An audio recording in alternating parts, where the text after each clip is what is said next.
Good morning. This is the Eager Beaver Show. You are listening to a True North Eager Beaver Media Incorporated podcast.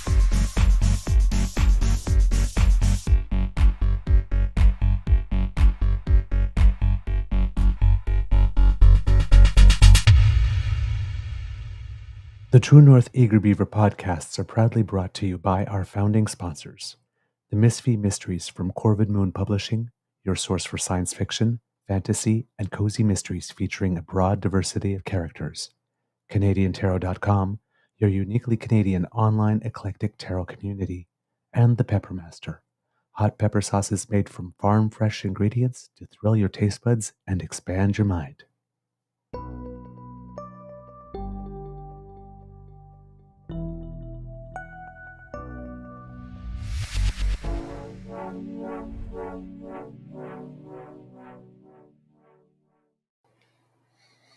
Well, good morning and hello, kids, and welcome to Season 3 and episode number 331 of the Daily Beaver Morning Show here on the Cryo Media Network. Yeah! Today, recording day is Monday, March 11th, 2024, and I have no idea what kind of day it's going to be with the Beaver Lodge because I got a bit of a late start this morning. Daylight savings time really screwed up with this beaver. So I'm a little late starting. Thank you for your patience. I'm your host, the Eager Beaver, pronouns he, him, hey, Mr. Beaver A, and with me as always is my good friend, Mr. Grizzly. We have a Monday morning little bite for you, but before we do anything more, let's ask Mr. Grizzly how your mental health is doing today, sir, and Kit Cassie has already appropriately noted that you have the pup background. Yes, I do. Yes, I do. I'm very tired because the time change messes me up. Because I mean, technically, it's 6:15 right now, not 7:15. So that throws you for a loop to begin with. So number one, that's the first thing. The second thing is I'm trying to get used to the upside down life that I now have with this 80-pound dog living with me. I love it. Don't get me wrong. I absolutely love it. But wow, it's a fair chunk of work. I'm okay with it, but wow, it's yeah. I'm old, so it takes a lot out of me. And of course, the 80-pound dog believes she's a lap dog, so. Yes, yeah. She doesn't believe in personal space at all. Like, not at all. There's no personal space with her. There just isn't. Like, as evidenced by this photo. Let me show you this quickly. This was yesterday. Oops, wrong button. Let me turn it on here. This was yesterday. And nope, personal space is not a thing. She just sits down and crushes up against me. So yeah, that's Lola. How are you feeling? Emotionally pretty good, but physically I'm still actually better, much better. Okay. Not 100%, but I'm just really tired right now, physically tired. So I'll be back in the office tomorrow, so that's a good thing. Yeah, I empathize, my friend. I empathize. I'm doing well. Like I said, I'm a bit tired too, but I think it's just because there's a lot going on. Yeah. More than anything else. So yeah, I was up early yesterday morning for a 9 a.m. curling match because I had to reschedule my Wednesday matches because, well, I was supposed to be on stage, and if I'm not on stage, I'm in rehearsal. So that's all changed, right? Yeah, and we're opening in 17 days on I've had to pull out of As You Like It, as most kids will know, but in terms of acting, to focus on the production and marketing duties after missing 2 weeks, being ill was deemed that I was not going to be able to catch up. But for We Will Rock You, I caught up beautifully. In fact, the director made a personal comment to me over the course of the weekend, Oh, that's good. congratulating me on being able to catch up so quickly. But yeah, so we were playing on the ice at 9, and then we were done at 10:45, and then I went to the rehearsal for noon, and then we were there until 4. So, well, maybe like quarter to 4. So yeah, by the time I got home at 4:15, it was like Alex is like looking at me and said, "Hey, want to do something?" It's like, dude. I am so exhausted right now. I wanted to go to bed and it wasn't even 5:00. Want to go for a walk? It's like I just spent 4 hours dancing and singing and jumping around all over the place. Trust me, I got my exercise. Thank you. Oh man. But hey, I'm with you. And then last night of course I was watching the Briar final, which was um how would I put it? I don't want to say it was a bad final because it wasn't a bad final, but it was decided pretty early. Oh, yeah. As great as Mike McEwen was playing, and he was playing great. He was Brad Gushu even said that he was the best player throughout the entire tour, throughout the entire Bonspiel, and objectively he was. He really was. He was curling lights out. But Brad Gushu's not wasn't going into it a 5-time Canadian champion for no reason, and he tied the record for 6. So 6 times Canadian championship. He'll be going to the World Championships. I can't remember off the top of my head where they are for the men, but I'm sure Kit Michael, who is here, will be able to pop it up in the chat. But it was a great tournament for both of them, and it was a great tournament for Canada overall because a lot of people that keep on asking, why do we have the territories in there? Why do they even bother with the Atlantic provinces? They never win. Well, PEI almost made it to the final 6. They had a record of 5-3, like the team that made it. It was just the head-to-head that decided who went to the playoffs. And Northwest Territories did make the playoffs this year with Jamie Cooey. So, and Team Nova Scotia did very well as well, and Team Northern Ontario did very well. So, curling is an any given Sunday sport. Indeed. It gets on a roll, and that's why we have them, because, everybody gets a shot, and every now and then people will surprise you. What is it you hear the sports commenters always say? They came to play. Yeah. That's the whole point of the game, is to play it. Yeah, but like they gave 150%. I think objectively you can only give 100%. Yeah. The team from PEI really came to play. I think the skip, his last name is Smith, his first name escapes me at the moment, but in all the times he had been at the Briar before, had won a total of 4 games total. He won 5 this Briar alone. So he really wanted to win. Like he just, yeah, he was very focused. Now, part of me is a little, I really would have loved to have seen PEI in the final 6 because that's a pretty rare occurrence. So, but yeah, Brad Gushu and E.G. Harnden and Mike Nichols and Jeff Walker, I believe, are the 4 members, core members of the team. And yeah, congratulations, winning 6 Briars. Well, like I said, it's only been done a couple of times before, and never 7 for the men. And same thing with the women. At 6 is the record as well. And there's a couple of people that share it. So it's a feat. It's hard to do. So good luck to both the women and the men. I believe the women start in Sydney, Nova Scotia, this coming weekend for the World Championships. And like I said, Rachel Homan had a perfect Briar. She lost no games at all throughout the entire thing. Not Briar, sorry, Scotties. Gushu had lost 2 matches in the round robin, and then went all the way through after that in the playoffs to win the tankard. So it was some pretty good curling, however. Kits and Cubs. Some really good curling. And I would pay attention to the World Championships this year because both those teams seem to be rather on fire. So that looks like there's some good stuff going on there. And while that was going on, since we're talking about curling, and I can put it up there, there was also the World Wheelchair Curling Championships going on at the same time, which unfortunately doesn't get as much TV coverage as do the Briars. But Team Canada did very well there as well, bringing home the silver medal from the World Wheelchair Curling Championships. So John Thurston, Ina Forrest, Gil Dash, Mark Idison, and Chrissy Molnar got together, and they lost to Norway in the final. But a great performance from Team Canada there. Unfortunately, the men and the women were shut out from the Junior World Championships, shut out from the podium, but still competed valiantly. And we give congratulations to all our curlers. It's end of season all over the place and lots of World Championships going on at the moment. All right.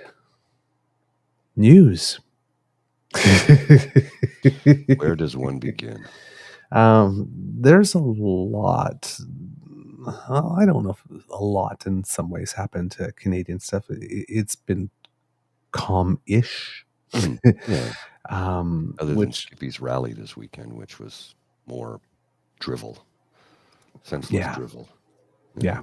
His speech, he left out the powerful paycheck in the hand this time, but he regurgitated the speech he delivered, at the PC convention, I think it was, in Quebec City?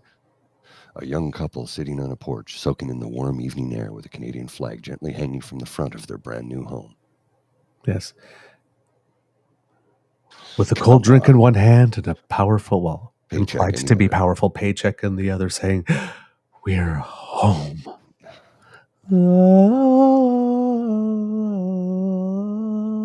He longs for a time that never was.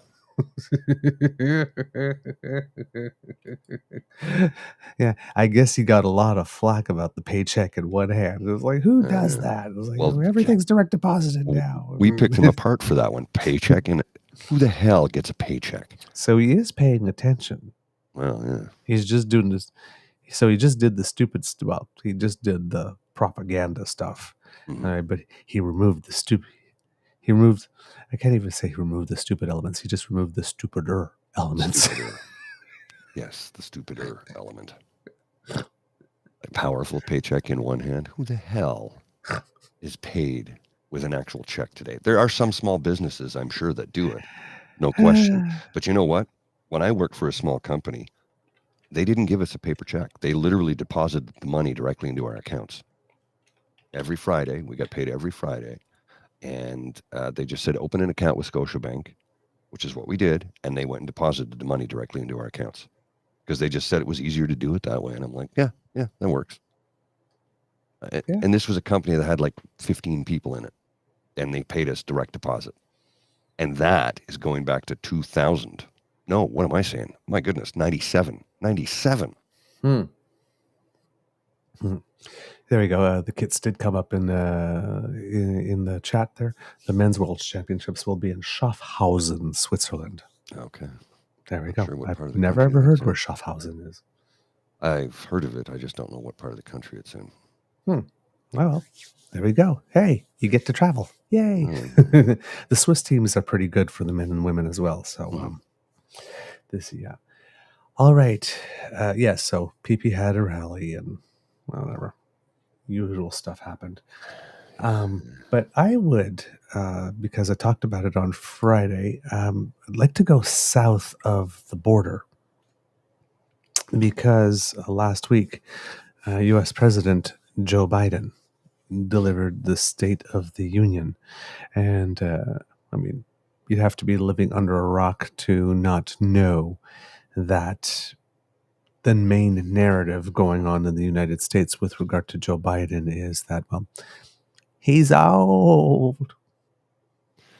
He's old. He can't possibly run anymore. You know, like this. And that's the other thing is, of course, as we know, Joe Biden has a long history of making some verbal gaffes now and then.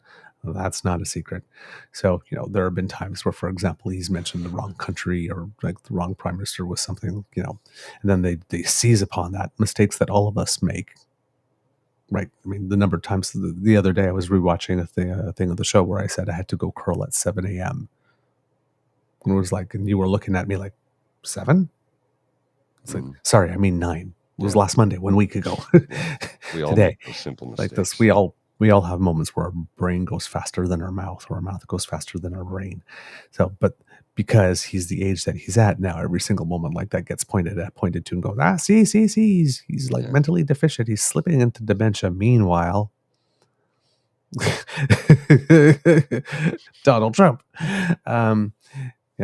who's apparently not old. No. And apparently not slipping into dementia, and apparently has his full mind, because, of course, we must look at the way we talk about politics these days is that every person and every single thing that they've ever done happens and exists merely in a vacuum, disassociated from history and everything that they've ever done before, or any contrast or comparison with someone else. It's like, you flub that one line, you're losing your mind. Everybody flubs a line now and then. It's like Skippy, rents have doubled under Trudeau. Well, rents more than doubled under Harper. This thing has happened. This thing happens all alone, and it's just, you can't compare it to anything. And yet we just start history when we start it, and like this, when we can't talk about any root causes, or nope, that's just it. So, right, I had this other conversation online with somebody saying, what was been saying about the military, right? That the conservatives cut and the liberals actually spend. And, they're talking about how Prime Minister Trudeau has spent more on the military than has Harper. Prime Minister Trudeau has actually increased spending for the military every year except for when he's been in power, whereas Stephen Harper cut it pretty much every year he was in power. And then someone comes around and goes, well, what does Trudeau have to show for it?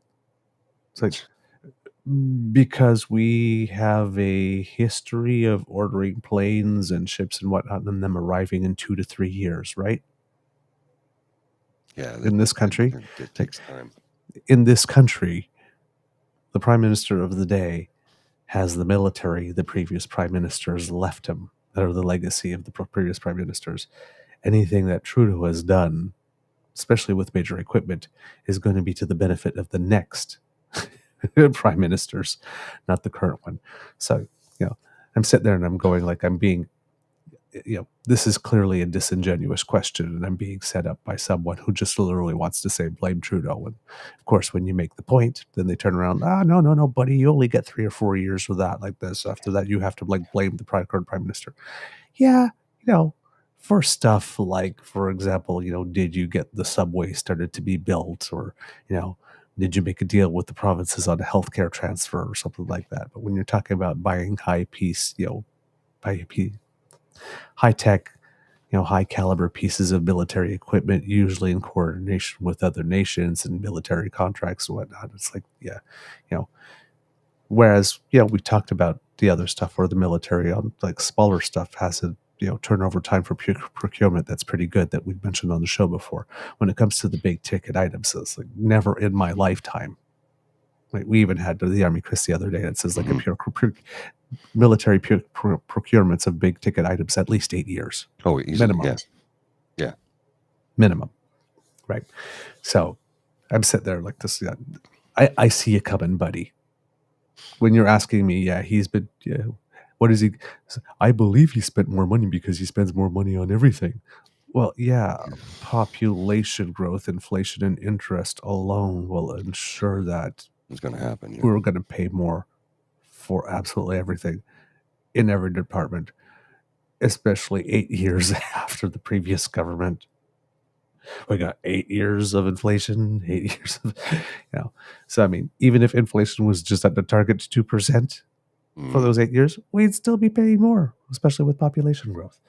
So, very disingenuous discussions. These are the types of things. Again, online media literacy is what we're doing here. So somebody turns around and asks you military-wise, well, what does he have to show for all the money? You're being set up for a disingenuous conversation where the person is going to say stuff that's completely, is not going to be reality based,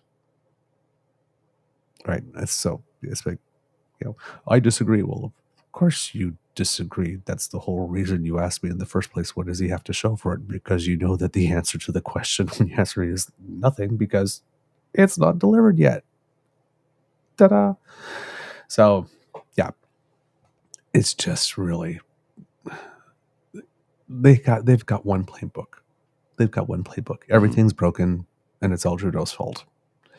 And whatever conversation that you get into them, it's all geared and steered that way, so that they can get to that conclusion and go, "Nuh-uh, Blaze Trudeau's fault, ha ha," and then walk away. They've always got to blame Trudeau, no matter what. Just because it's his fault for everything bad that happens in this world. If it's something good that happens, it was the market. Yeah. But if it's something bad, it was him. Yep. That's pretty much it.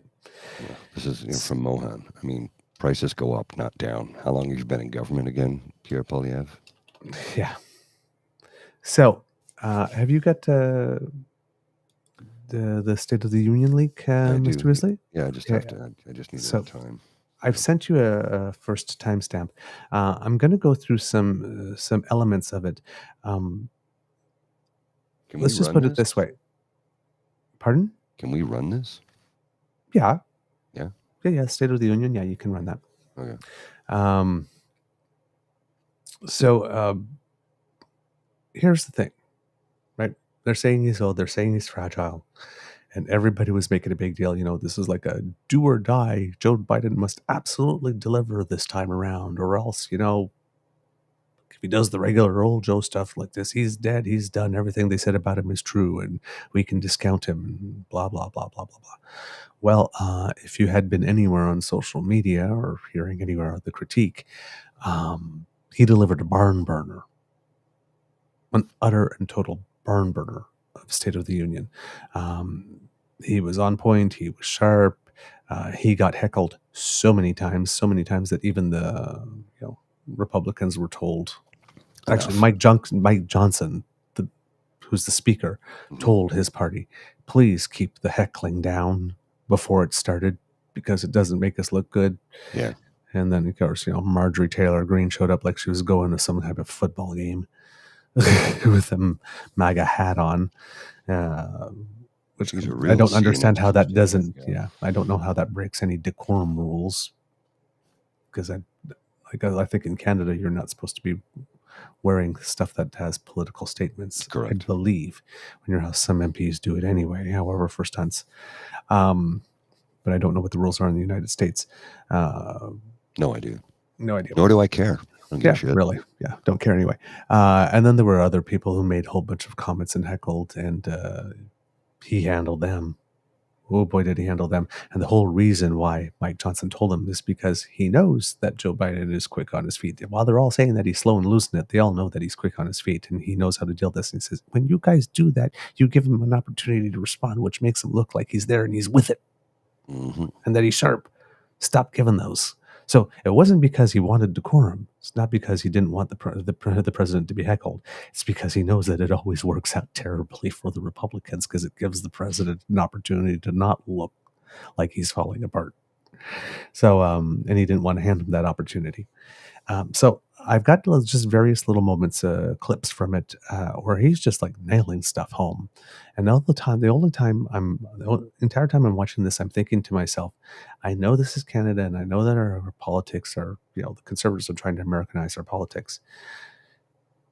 But in one way, I think our prime minister could probably benefit from a once a year where he goes to the mic and gives a state of something address, because we saw that interview with Jesperson.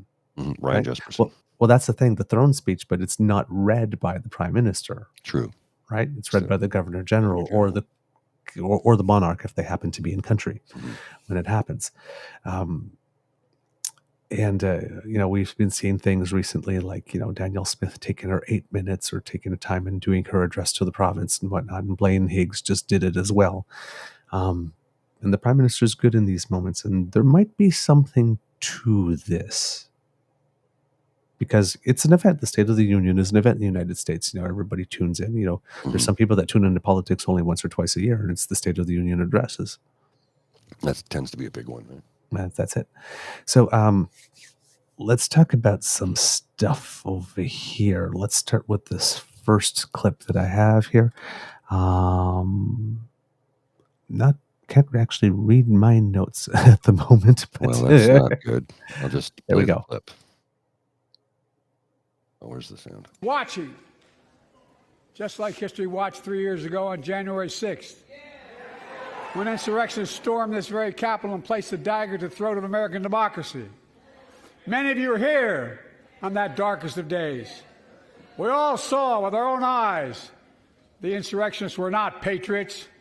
They'd come to stop the peaceful transfer of power, to overturn the will of the people. January 6th lies about the 2020 election and the plots to steal the election posed a gravest threat to U.S. democracy since the Civil War. But they failed. America stood.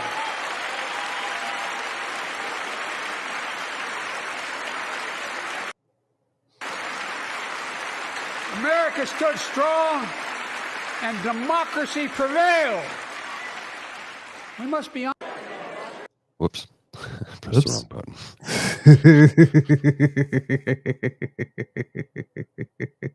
It happened. All right. Well, there was more to that clip, but I'm not sure if we could find exactly where we were there. But that was his first pretty much opening salvo. And as you saw behind him, Mike Johnson didn't seem to be too pleased with the fact that they had failed. Here, I have some more of the clip. I just queued it back up. Okay. Thank you. My predecessor came to office determined to see Roe v. Wade overturned. He's the reason it was overturned, and he brags about it. Look at the chaos that has resulted. Joining us tonight is Kate Cox, the wife and mother from Dallas.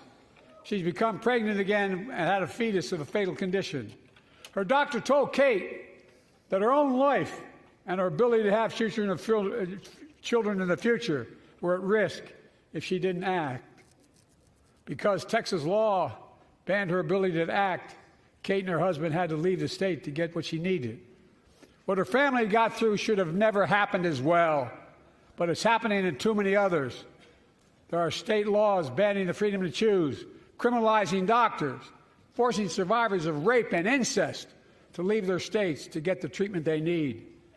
Many of you in this chamber and my predecessor are promising to pass a national ban on reproductive freedom. My God, what freedom else would you take away? Look. He came out punching. So first one, January 6th, second one, abortion. Boom, boom. Mm-hmm. Those were in the first few minutes of his State of the Union address. And yes, what other rights would they take away? Yeah. Then he kept, I think you can keep on going from there, Grizzly, to 102, where he's talking about America's comeback. 102? Yeah. Yeah, okay, yeah, sure. Yeah, no problem. Hang on. Sorry. I was confused. The following, and with all due respect, justices, women are not without electoral power. Electoral or political power. You're about to realize just how much you were right about that. That was still on abortion.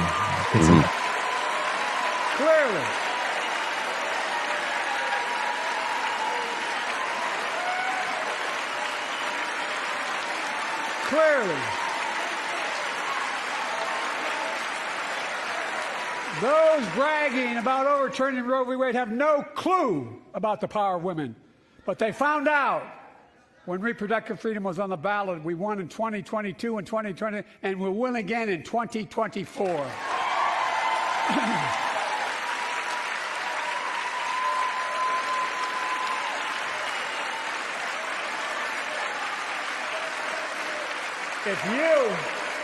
If you, the American people, send me a Congress that supports the right to choose, I promise you, I'll restore Roe v. Wade as the law of the land again.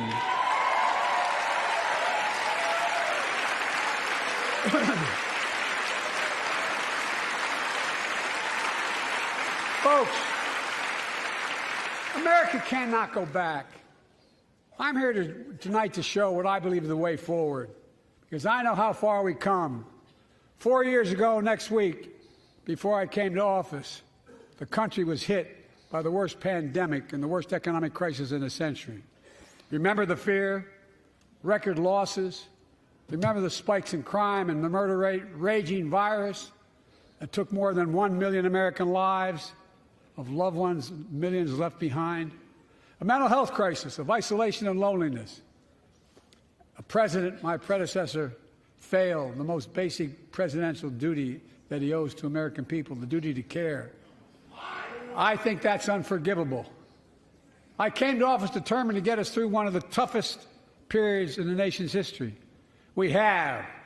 It doesn't make news in 1,000 cities and towns. The American people are writing the greatest comeback story never told.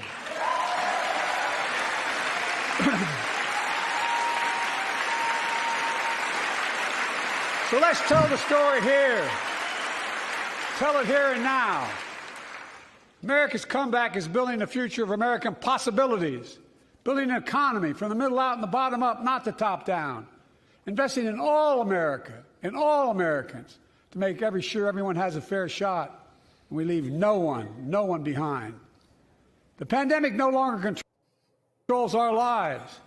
The vaccines that saved us from COVID are now being used to beat cancer, turning setback into comeback. That's what America does. That's what America does.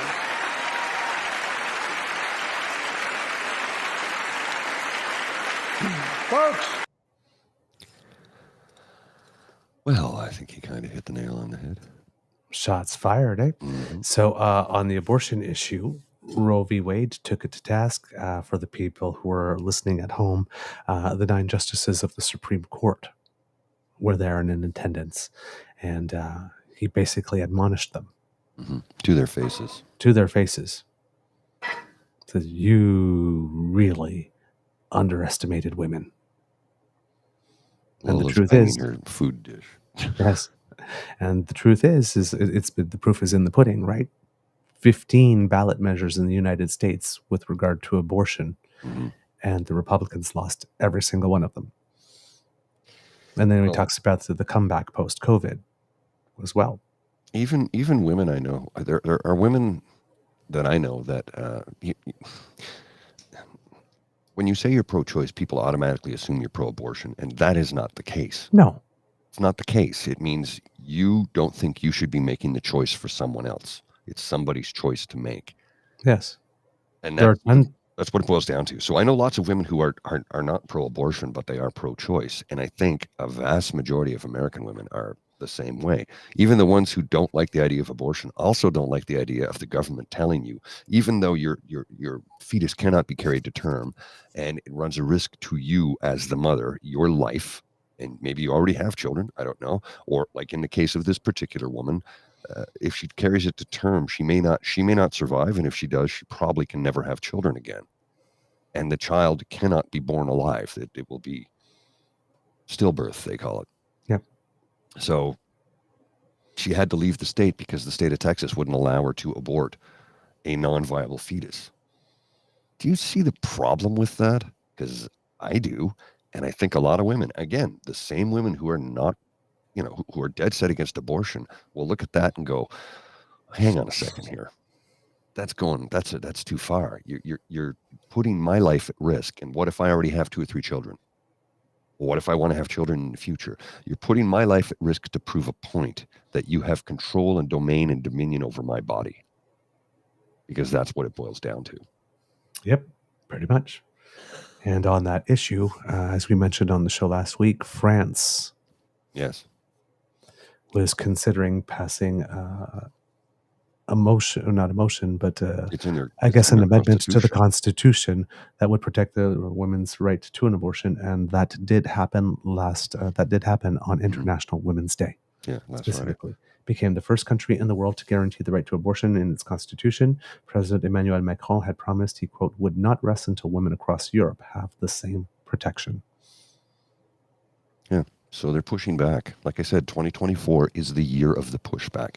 And it's not going to be just from grassroots folks like ourselves or small media organizations like us. It's going to be from the people and the progressive leaders around the world who are saying, okay, enough of this shit. We have come too far to go backwards. We're not going back. We're going forward. Yep. Now, as you heard in that clip, that was the first instance of heckler where somebody, when he talked about Roe versus Wade and the COVID and the comeback and everything, where somebody goes, "You lie," and he just let it go by. He won't let all of them go by. The next clip is with regard to the infrastructure bill, and I kept it a little bit because he actually mentioned indigenous people. And I thought it was really, really, really interesting. Although I think I might have given you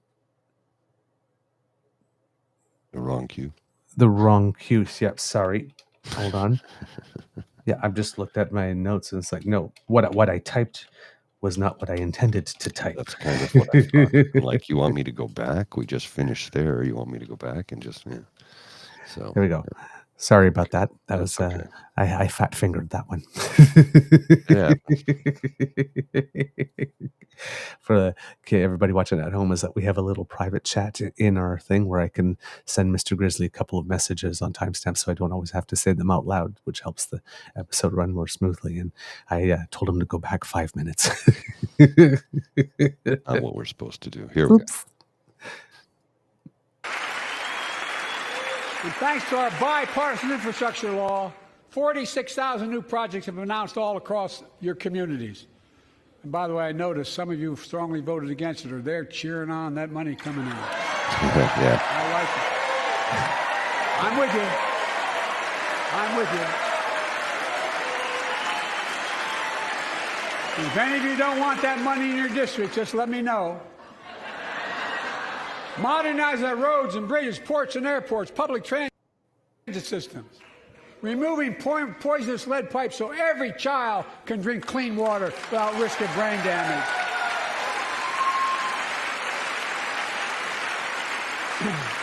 Providing affordable high-speed internet for every American, no matter where you live, urban, suburban, or rural communities, in red states and blue states.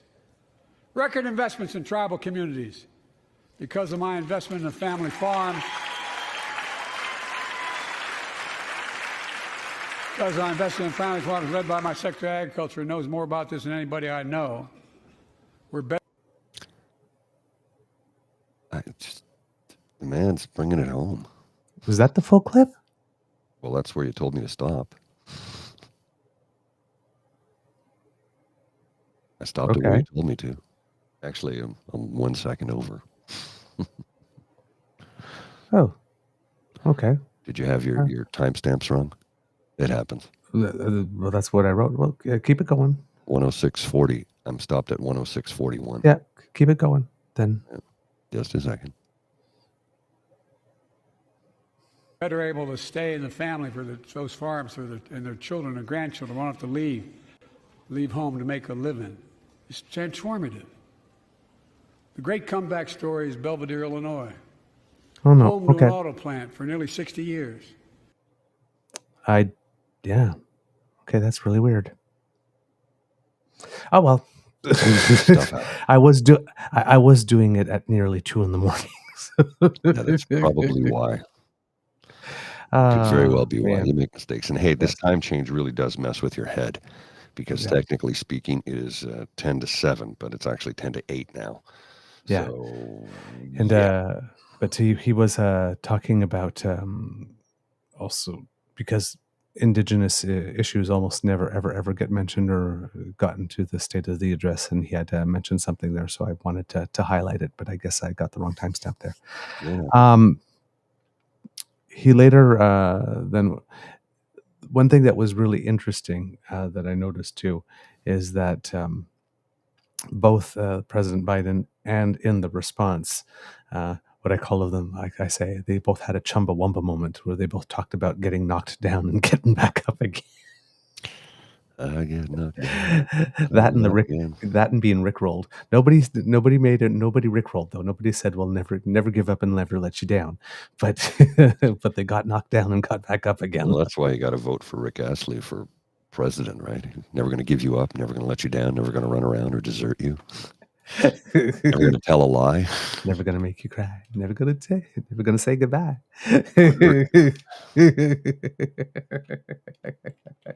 Just give me a second here. I need to take care of something quickly. I'll be right back. All right.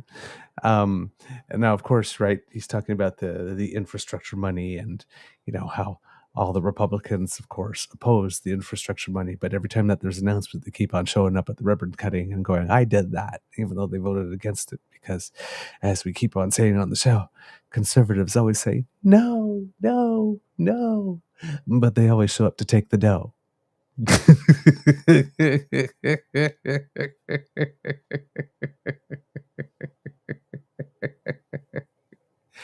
Oh man, they do protest way too damn much. So by now, Kits, you're getting the sense. Yes, Kit Mystical, exactly. Biden seems to care about his legacy. Good for the people. Go good for the people, and the people will hopefully reward you. Yes, that's exactly it. That's exactly it. And hopefully, because there's inflation is not much lower, but is lower in the United States than it is here. They're already close to their 2% target, and the economy is doing well, as is ours. But they're a little ahead of us on getting the inflation number down.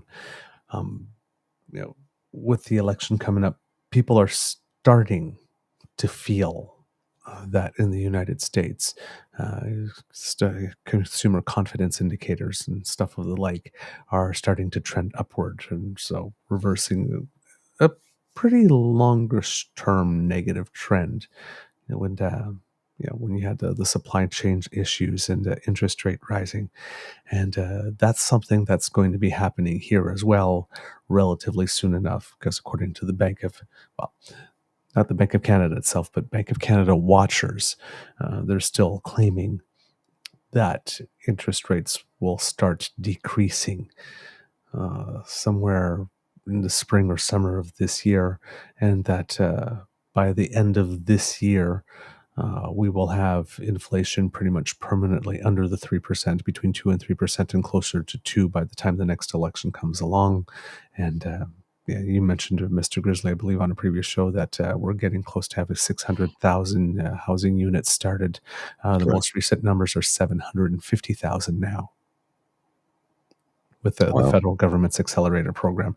So all these things are going to start showing up at some point. Right? People are going to start seeing the projects being built in their neighborhoods. They're going to feel their interest. They're going to see their interest rate declining. They're going to see inflation get back to a normal range. And that's what the young people say, kicking ass and taking names. Yeah. So these trends that we're seeing in the United States are also going to be hitting here. Now, the next place that Mr. President Biden went to, of course, would be the signature piece of legislation from his term as vice president, which is Obamacare, or the American Health Act. And he had some interesting things to say about that as well. Okay, let's have a look. Same drug, same place. Folks, the Affordable Care Act, the old Obamacare, is still a very big deal.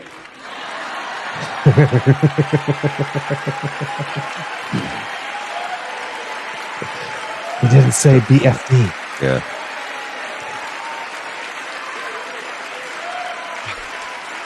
Over 100 million of you can no longer be denied health insurance because of pre-existing condition. But my predecessor, and many in this chamber, want to take this prescription drug away by repealing Affordable Care Act. I'm not going to let that happen. We stopped you 50 times before and we'll stop you again. In fact, I'm not only protecting it, I'm expanding it. Good. We enacted tax credits of $800 per person per year, reduce health care costs for millions of working families. That tax credit expires next year. I want to make that savings permanent.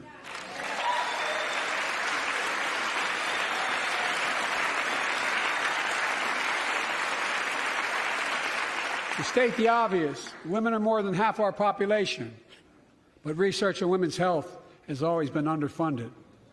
That's why we're launching the first ever White House initiative on women's health research, led by Jill, doing an incredible job as First Lady.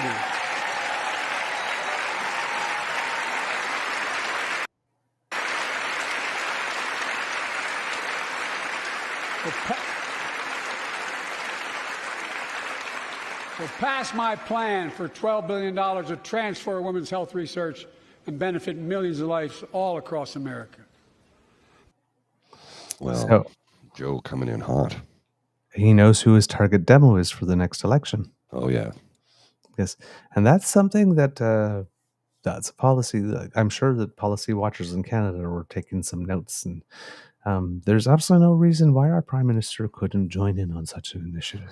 Well, one of the things that he's done, which is monumental, is the amount of student debt relief.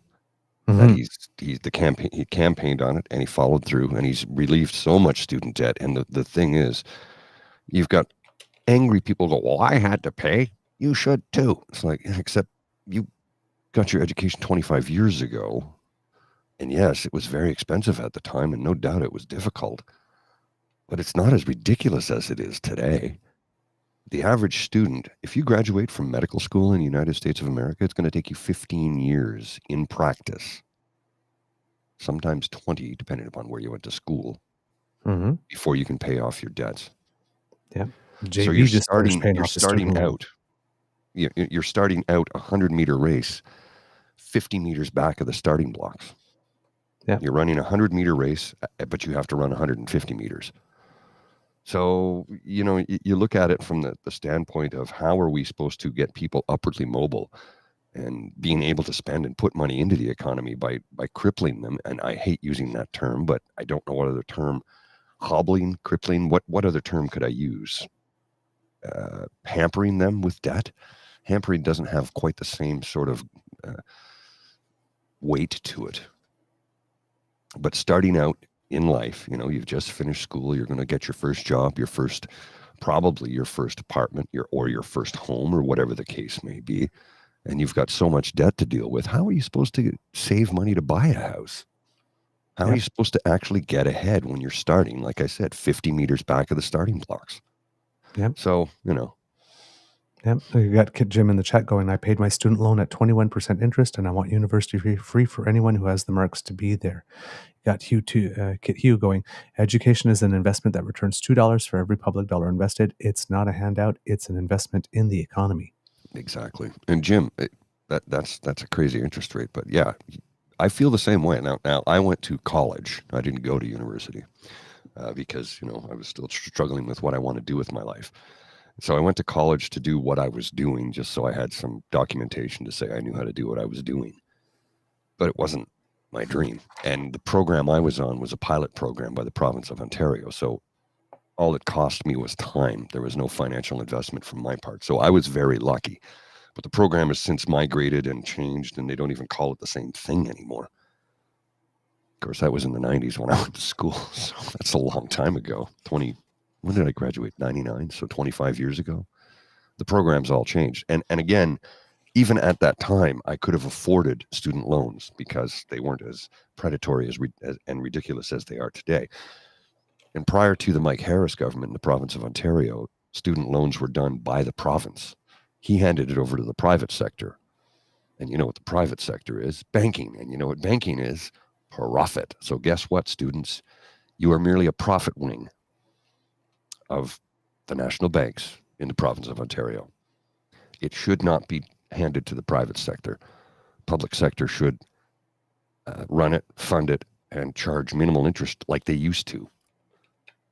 Also, if memory serves, OSAP at one point in time, you were given, was it a year or 2 years of leeway when you got into the workforce before you had to start paying off your loan? I believe so, yeah. And now I think it's 2 months after you graduate, they want you to start paying, whether you're working or not, because it's private sector for profit. Handing over a public institution to the private sector is a terrible, terrible idea, because they are motivated by one thing and one thing only, profit, which means you will get gouged, you will get harmed, you will get crushed, because they don't care about you. They only care about returning to their shareholders. And each quarter, we need a little bump in that profit margin. Oh, by the way, if you're looking to invest right now, in about 2 weeks' time, if you can, I would say look at stocks in Apple and Tesla, because it will be the government, the year end in the United States, where they have to have their tax returns in by March 30th or 31st, I can't remember. But the end of March, they have to have their tax returns in. Wealthy people tend to dump a lot of Apple stock at this time, which tanks the price. This is historically proven. It tanks the price. So what they do is they dump the stock so that they can show that the portfolio is worth less, so they don't have to pay as much in tax. So it's a good time to invest in Tesla or Apple or some of those other big companies right now. So I'm just letting you know. Just keep your eye on the stocks. They'll dip a bit and then they'll come back up come May, June sort of thing. Right.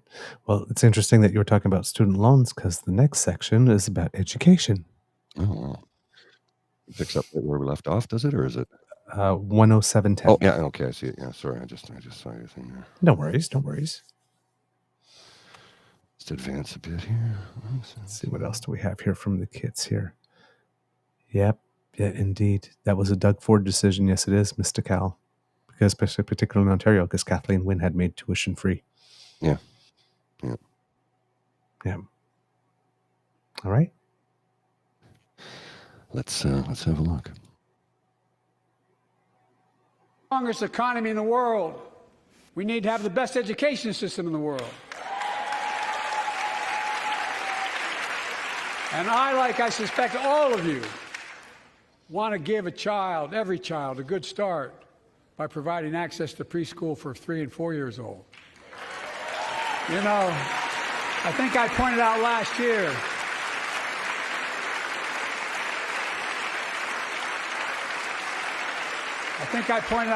year, that children coming from broken homes where there's no books, they're not read to, not spoken to very often, start school, kindergarten, or first grade, having heard 1 million fewer words spoken.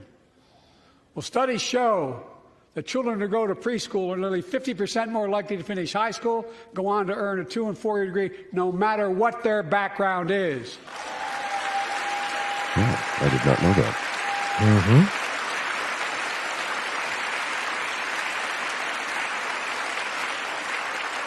I met a year and a half ago with the leaders of the Business Roundtable. They were mad that they were angry. I think, well, they were discussing why I wanted to spend money on education. I pointed out to them, as vice president, I met with over 182 of those folks. Don't hold me to the exact number. And I asked them what they need most, the CEOs. And you've had the same experience on both sides of the aisle. They say a better educated workforce, right? So I looked at them, and I say, I come from Delaware. DuPont used to be the 8th largest corporation in the world. And every new enterprise they bought, they educated the workforce to that enterprise. But none of you do that anymore. Why are you angry with me providing you the opportunity for the best educated workforce in the world? And they all looked at me and said, I think you're right. I want to expand high-quality tutoring and summer learning to see that every child learns to read by 3rd grade.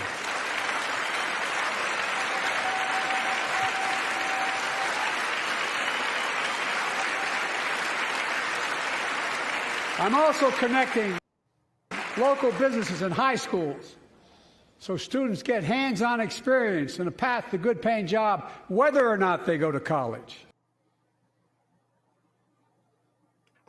So, those data and statistics that you said you didn't know, I wasn't aware of them either. Mm-hmm. kind of makes our prime minister's decision to support childcare, and not just regular childcare. It is, but childcare that has an early learning component to it. Like a much better investment now, doesn't it? Certainly would appear to be, yes. Imagine that. Mm. Getting early childhood education at the ages 3 or 4 increases your odds by 50%. No matter what your background is, of going on to higher education. That's some wild way. We all benefit. All of us right now, who are like, 40, 50, we're going to benefit from that. Because there's going to be a lot of us. And we're going to need them to keep us in our retirement. You think? You want a very well-educated population to make sure that you have a good standard of living in your retirement. Oh, yeah. Right? So, a good investment all around.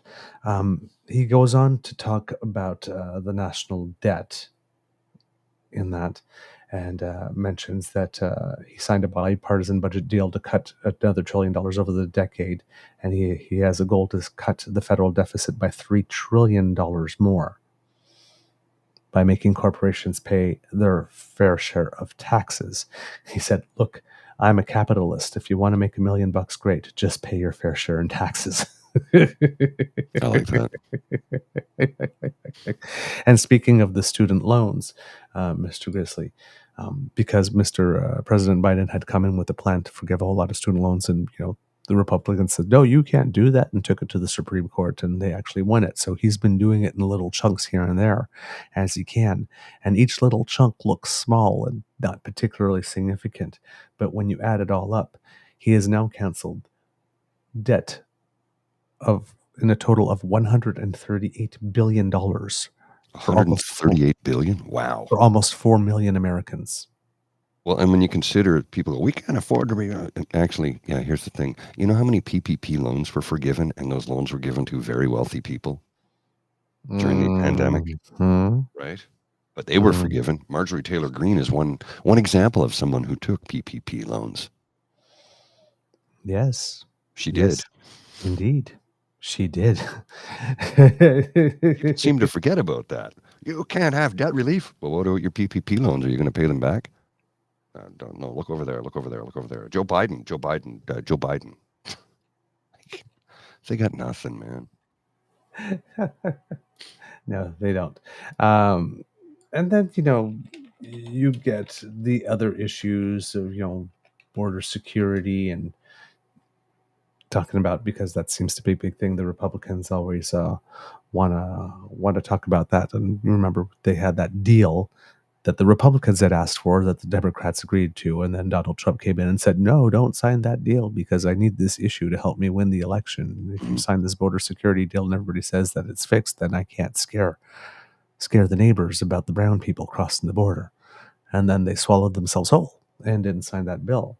So, well, that bill would have hired 1,500 more border security agents and officers, 100 more immigration judges to help tackle a backload of 2 million cases.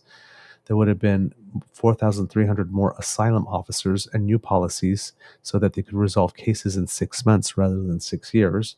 There would have been 100 more high-tech drug detection machines to significantly increase the ability to screen and stop vehicles from smuggling fentanyl into the United States. The Border Patrol Union endorsed the bill. The Chamber of Commerce endorsed the bill. And Biden actually outright said, quote, I believe that given the opportunity, a majority of the House and Senate would endorse it as well. But then there was Trump. And therefore, it didn't happen. What? Oh, yes, right. Yes. I do know what you're talking about, yes. Yep. Yeah, and there was a number of Republicans who actually said, this is a good plan. They asked for it. Yeah. Like, this is actually good. They asked for this plan. Yeah. Now, the other big issue. What we want, deliver on it. Okay, here you go. Wait a sec. Wait. Did he give us? We have to protest somehow. We can't give him a win. Then the other issue in the United States, right, because border security is the first one that seems to come around often, and the other perpetual issue is voting rights. Right. Mr. Biden, President, I keep on saying Mr. instead of President. President Biden had a lot to say about that as well. Okay, well, let's just have a look then, shall we? A transformational moment in history happened 59 years ago today in Selma, Alabama. Hundreds of foot soldiers for justice marched across the Edmund Pettus Bridge, named after the Grand Dragon of the Ku Klux Klan, to claim their fundamental right to vote. They were beaten, they were bloody, and left for dead. Our late friend and former colleague, John Lewis, was on that march. We miss him.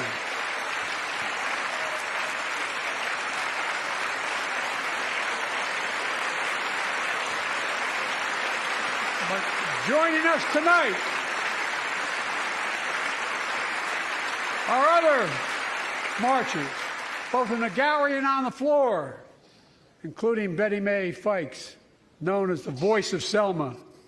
The daughter of gospel singers and preachers, she sang songs of prayer and protest on that bloody Sunday to help shake the nation's conscience. 5 months later, the Voting Rights Act passed and was signed into law.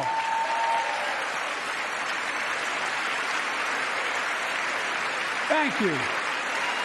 Thank you, thank you, thank you.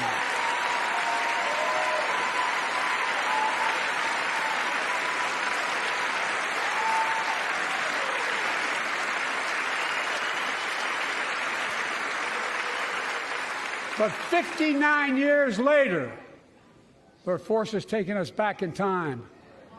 Voter suppression, election subversion, unlimited dark money, extreme gerrymandering. John Lewis is a great friend to many of us here, but if you truly want to honor him and all the heroes who marched with him, then it's time to do more than talk. Pass the Freedom to Vote Act, the John Lewis Voting Right Act.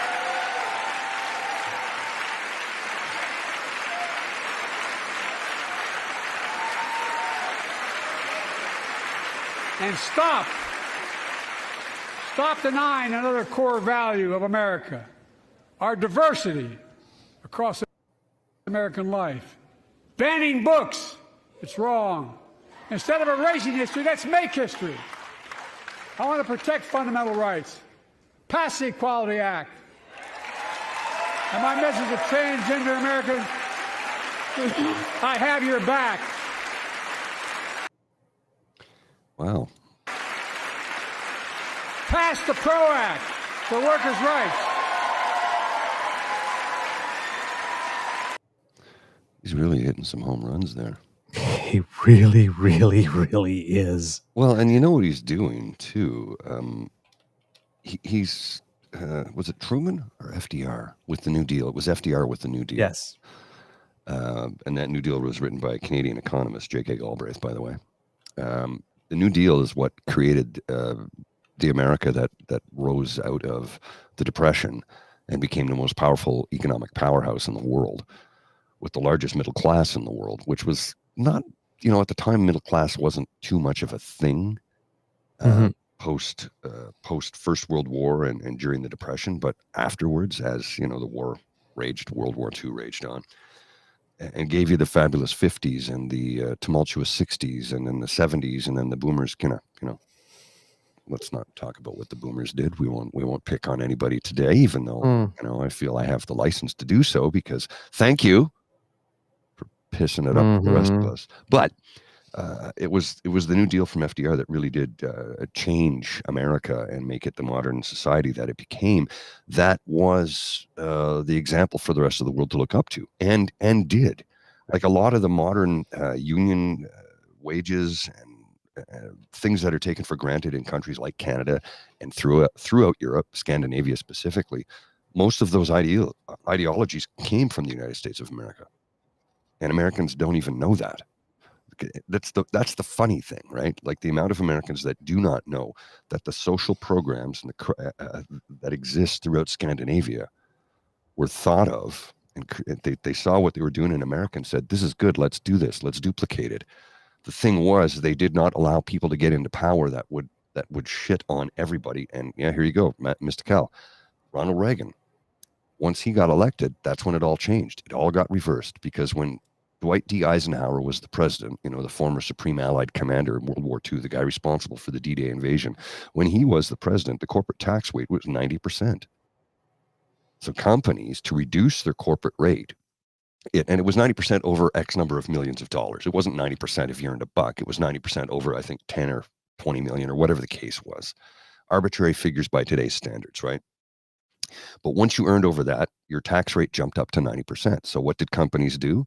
They would reinvest their funds into the company to provide things for employees. They would give them new education programs, create savings programs, build actual pension programs. So that lowered the corporate tax rate of the company and improved the lives of their employees. And the ones who did have to pay the 90%, well, that just helped build things like roads, highways, schools, airports, basic infrastructure. That all went away when Reagan took power, because he cut it down to 70% and then 50%, and then I think 20% when he left office is what it was at in an 8-year period.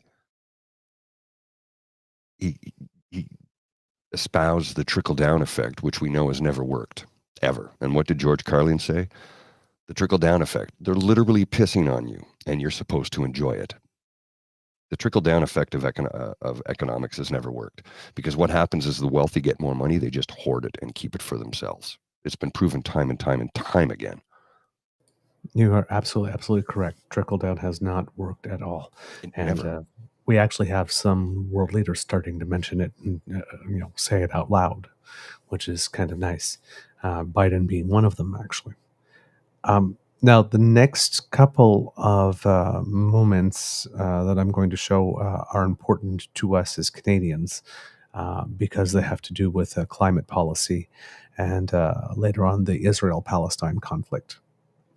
Okay. So we'll start with climate policy because U.S. leads the way there, and we kind of follow in certain aspects here. Raise the federal minimum wage, because every worker has a right to a decent living more than $7 an hour. We're also making history by confronting the climate crisis, not denying it. I don't think any of you think there's no longer a climate crisis. At least I hope you don't. I'm taking the most significant action ever on climate in the history of the world. Wow. I'm cutting our carbon emissions in half by 2030, creating tens of thousands of clean energy jobs, like the IBEW work is building and installing 500,000 electric vehicle charging stations. Conserving 30% of America's lands and waters by 2030. And taking action on environmental justice, fence line communities smothered by the legacy of pollution. And pattern after the Peace Corps and AmeriCorps, I launched the Climate Corps to put 20,000 young people to work in the forefront of our clean energy future. I'll triple that number in a decade.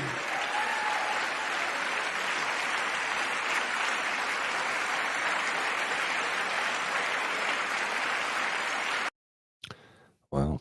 Joe's just, he's just hitting them out of the park. Yep. So here we go. Danielle Smith. Mm-hmm. If Joe Biden Yeah. is going to cut emissions in half by 2030 Who are you going to sell your in the oil to? United States, Yeah. with Texas Yeah. there, and you're saying it's not possible to do it in Canada until 2050? And correct me if I'm wrong, isn't the United States of America oil independent now? They don't import oil anymore. They haven't in a number of years. They've been self-dependent on oil for a number of years because of fracking. That's the thing that screwed us over, right? Yes. Everybody in Alberta did the same. That whole thing, right? Ewers of water and that old expression in Canada, right? We pull stuff out of the ground and we put it on a train and then we ship it and then we buy it back at 5 times the price. Yes. And because it's oil, well, executives just like sit there, put their hands there behind their heads and put their shoes on the desk and go, aren't we great? Aren't we fantastic managers? Like this. And, the United States will always buy our product. And then, well. Until they don't. stuff happened. War happened. Yeah. 9/11 happened, and all of a sudden the United States decided, hey, we're going to be energy independent, because they kept on saying it, and then they never actually did it. But then they actually did it. Then all of a sudden everybody in Alberta turned around and says, ooh, our biggest client has now suddenly become our biggest competition. What do we do now? We didn't plan for that. Well, no. That's why you didn't build any refineries over 25 or 30 years. And that's Yeah. why you didn't really save, because you thought that the United States was always be there to buy from us. All you had to do is pull it out of the ground, put it on a train, and ship it down, just down south a little bit, and it's easy money, cha-ching. Well, you Any remember idiot can do that. It doesn't make you a great manager until things change. we And things closed all changed. our refineries in Canada. We used to Yeah. have a massive one in the East Island of Montreal. There Yep. was a massive refinery, so big that it was on the back of the $10 bill, if you're old enough to remember that. Mhm. And that's Yep. been closed for 25 years. Yep.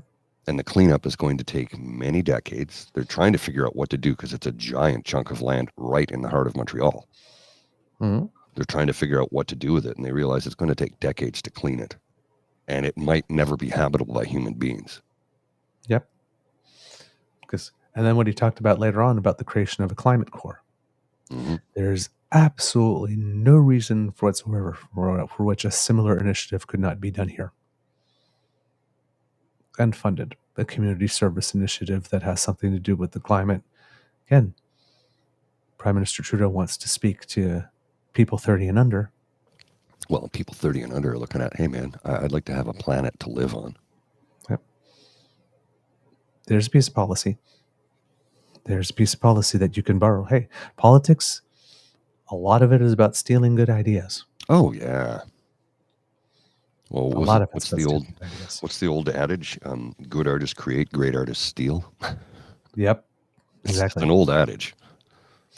So we'll continue from this point, because this is another instance of him, of a heckler coming in, and he handles it quite well. Okay, let's have a look. As we pick up right at the time mark you gave me. Yep. To state the obvious, all Americans deserve the freedom to be safe. And America is safer today than when I took office. Year before I took office, murder rates went up 30%. 30% they went up. The biggest increase in history. It was then, through my American Rescue Plan, which every American voted against, I might add, we made the largest investment in public safety ever. Last year, the murder rate saw the sharpest decrease in history. Violent crime fell to one of its lowest levels in more than 50 years. But we have more to do. We have to help cities invest in more community police officers, more mental health workers, more community violence intervention. Give communities the tool to crack down on gun crime, retail crime, and carjacking. Keep building trust, as I've been doing, by taking executive action on police reform and calling for it to be the law. So, again, heckler, this one from the audience. Biden just continues on. Yeah, it just acted like nothing happened. Acted like nothing. Compare and contrast with Skippy. Yeah. Compare and contrast with what happened this weekend at one of this- Skippy's rally. Oh, no, I missed that. Oh, the Oh. guy who held up the sign. Yeah, they immediately. Yes, there pulled was a him out of guy there. that held up a sign and immediately got taken down. I don't have the clip with me handy because I'm doing this, but this made me think of that. And he was escorted out by police officers, which is very, very, very wrong, actually, because in Canada, you're allowed to protest. And if you go to a political rally and are disruptive, as this person was, but are not violent and are not posing any threat, that should be for event security to deal with, not the police. Because you have done nothing wrong and you have done nothing criminal. The police shouldn't have to put a hand on you. That should be event security, because if something happens, it should be the fault of the party for not having hired or briefed or trained their security well enough. But this man in Hamilton, I believe it was escorted out by police officers from a political event for merely having been disruptive, but not violent or threatening. I have a little bit of the clip. We should not be paying for that. This is from Karima. I have some of the clip here. I'll show you. Yep. Okay. If I can get it on the screen. Here we go. It's quite loud, so.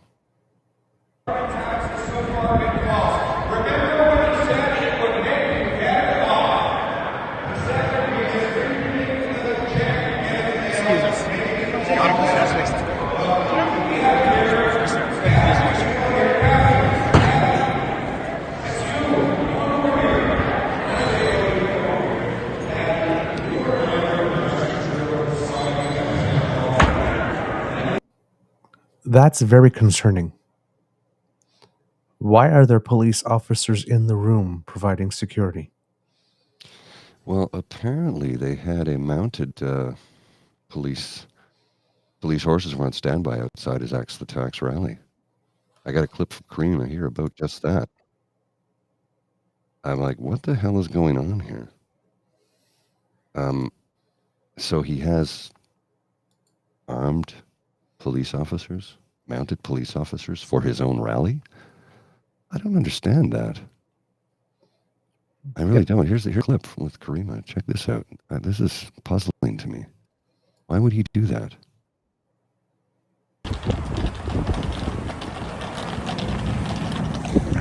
Even the horses came out to play.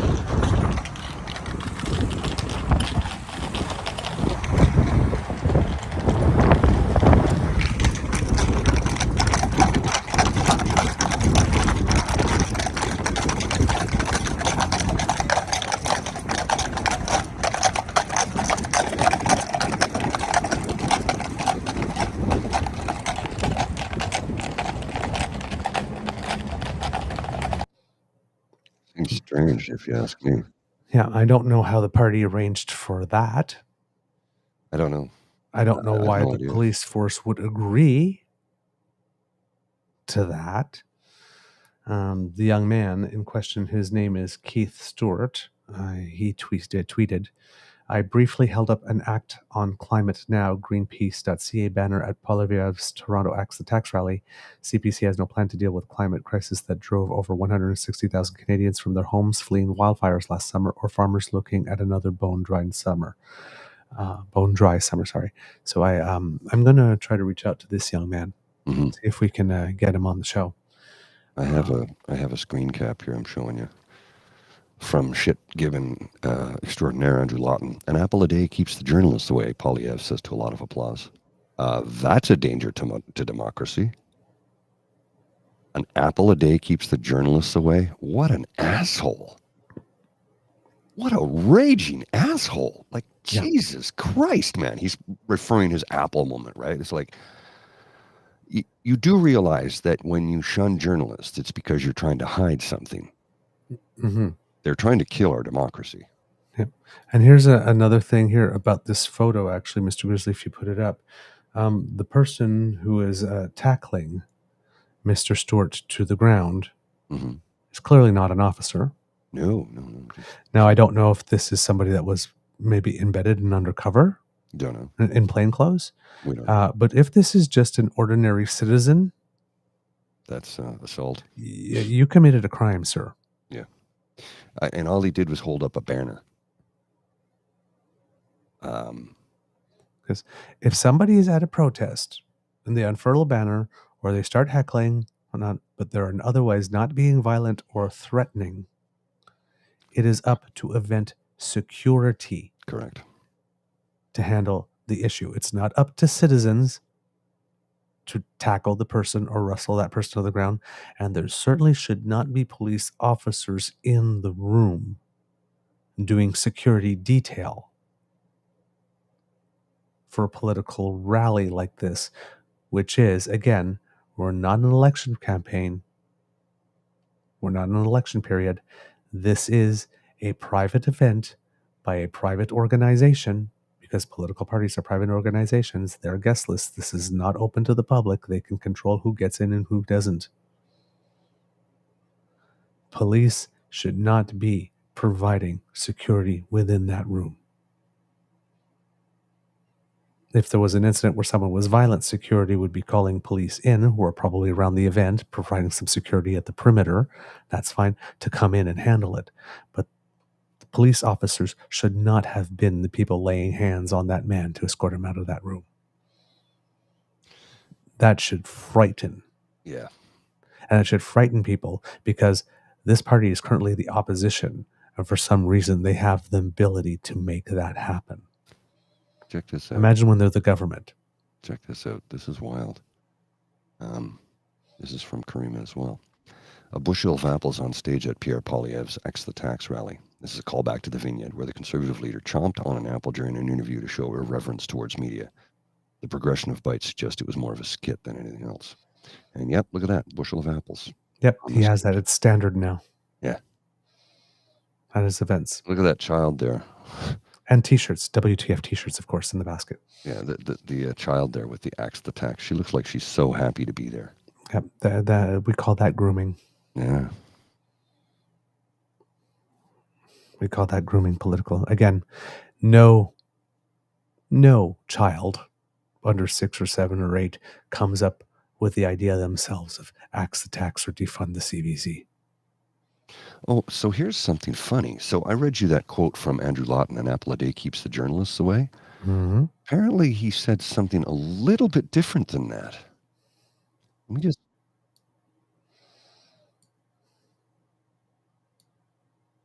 see if I can find a clip here. We're all chanting, bring it home. I can't hear you. Sorry. Something's going weird with your mic.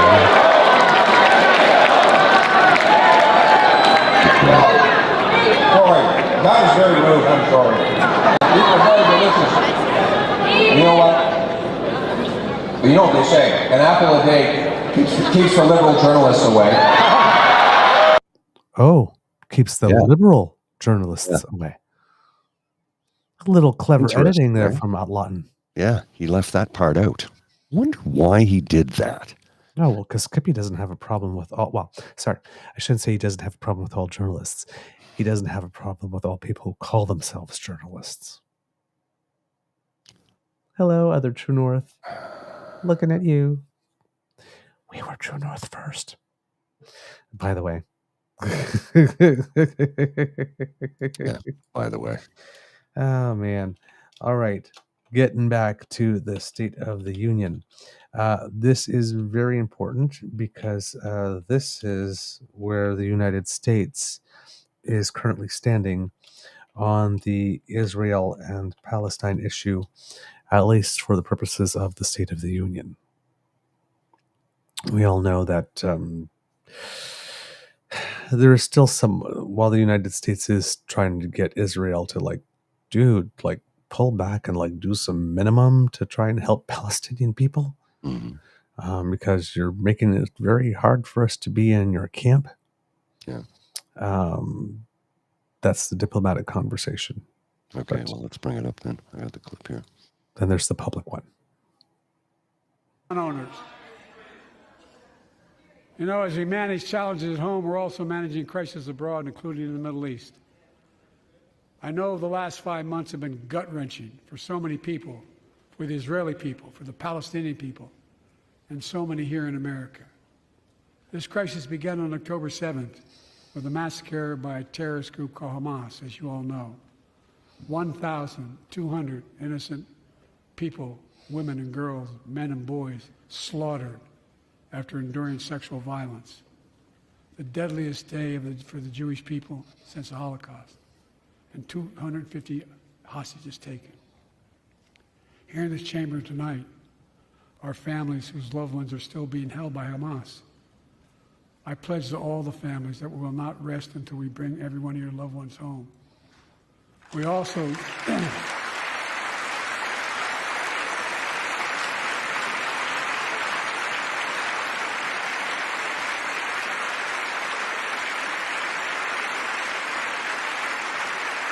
we will also work around the clock to bring home Evan and Paul, Americans being unjustly detained by the Russians. and others around the world. Israel has the right to go after Hamas. Hamas ended this conflict by releasing hostages, laying down arms, could end it by releasing the hostages, laying down arms, and surrendering those responsible for October 7th. But Israel has Israel has a added burden because Hamas hides and operates among the civilian population like cowards, under hospitals, daycare centers, and all the like. Israel also has a fundamental responsibility, though, to protect innocent civilians in Gaza.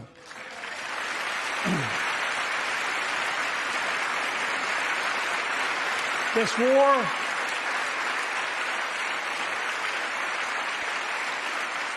has taken a greater toll on innocent civilians than all previous wars in Gaza combined.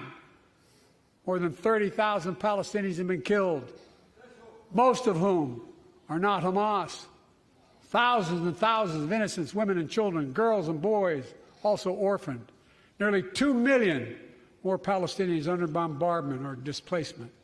Homes destroyed, neighborhoods in rubble, cities in ruin. Families without food, water, medicine. It's heartbreaking.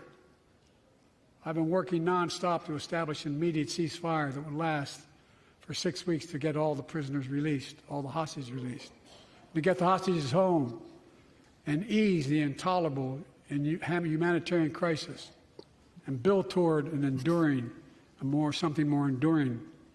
The United States has been leading international efforts to get more humanitarian assistance to Gaza. Tonight, I'm directing the U.S. military to lead an emergency mission to establish a temporary pier in the Mediterranean on the coast of Gaza that can receive large shipments carrying food, water, medicine, and temporary shelters. No U.S. boots will be on the ground. A temporary pier will enable a massive increase in the amount of humanitarian assistance getting into Gaza every day.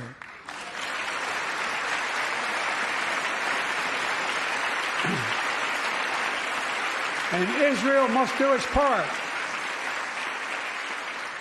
Israel must allow more aid into Gaza to ensure humanitarian workers aren't caught in the crossfire.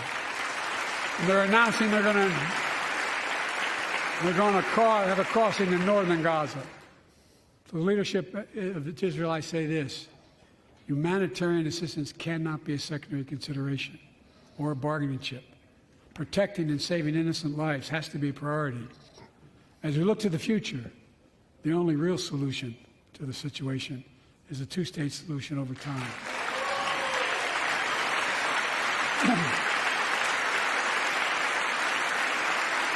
And I say this as a lifelong supporter of Israel. My entire career, no one has a stronger record with Israel than I do. I challenge any of you here. I'm the only American president of Israel in wartime. But there is no other path that guarantees Israel's security and democracy.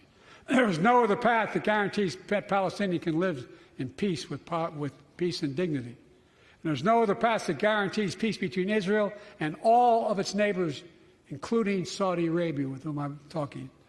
Creating stability in the Middle East also means containing the threat posed by Iran. That's why I built a coalition of more than a dozen countries to defend international shipping and freedom of navigation in the Red Sea. So, those two initiatives tacked on increasing access to the Red Sea. That's where the events that are happening involving the Houthis in Yemen, Houthi rebels, are taking place, making it difficult or more difficult to have a safe passage through the Red Sea. And the idea of that pier, which we have a Kit Hugh here that says the pier is a great idea. Those are things that you're going to start hearing a lot about more on the international scene, which means it's going to come into Canadian politics, and our parties are going to have to probably take some stances on these things. So these are things that are going to further complicate the narrative, and you're going to start hearing about it when we're going to be talking about the Israel and Palestine situation. Our various parties will take the positions that they will on these things. But as Kit Hugh says, a full 1/3 of global trade goes through the Red Sea. Yeah, that's And a lot. as we mentioned on a previous show, there are lots of people now that nations that are doing their shipping by going all the way around through the south of Africa. southern tip of Africa rather than through the Red Sea, which is, again, Adds to hearkening time. back to the days when shipping costs were going up because of supply chain disruptions during COVID, once again. And there's no Western democratic government that really wants that come in into election season. Higher shipping costs at this particular time.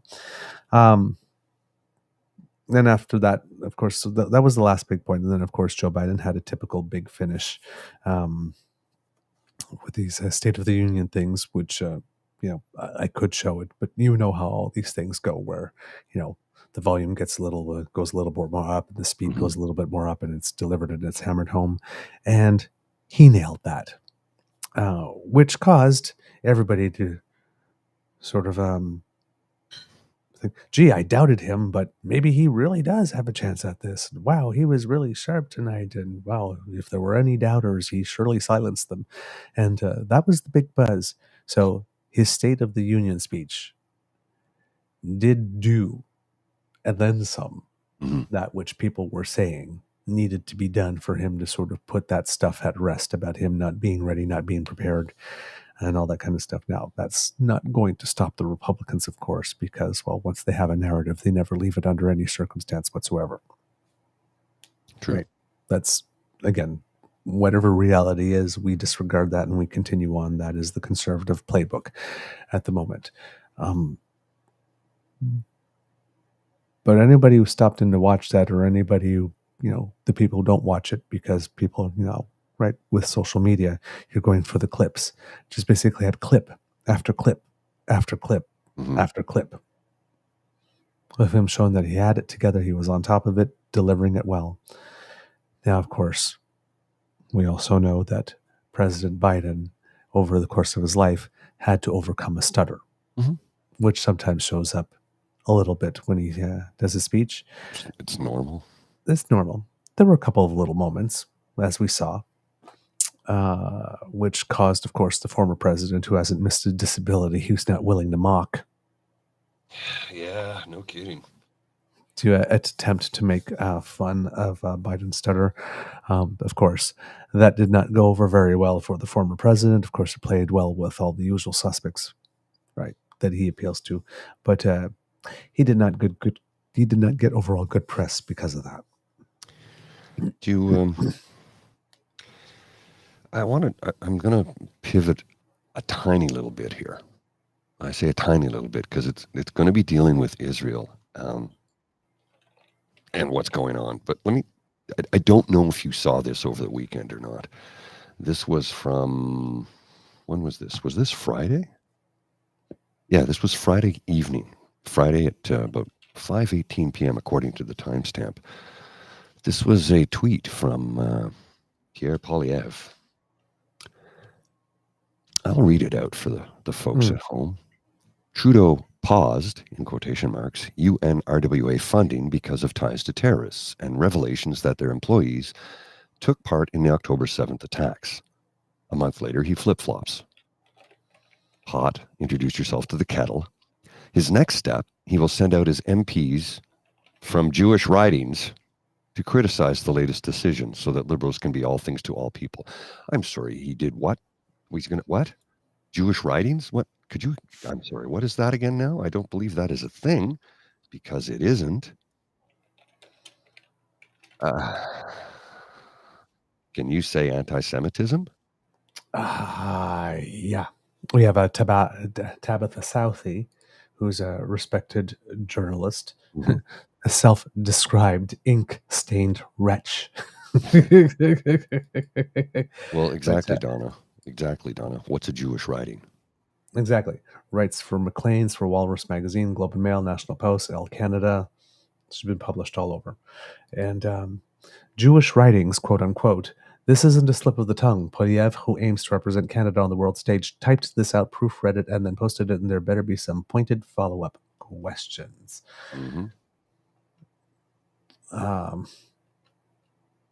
It's bad. It's bad. Jeremy Apple on Twitter said, "Can you imagine the response of someone who's anti-Zionist spoke of Jewish writings, quote unquote?"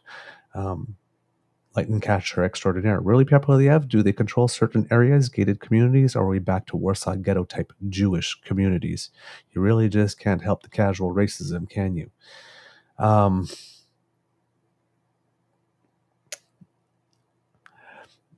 Here's the thing with Pierre Poilievre. He tried to cozy up to the convoy people and threw them under the bus. A first chance he got. Yep. Cozied up to Ukrainians and threw them under the bus, and then tried to cozy up to Ukrainians after throwing them under the bus. Mm-hmm. He's thrown gay people under the bus.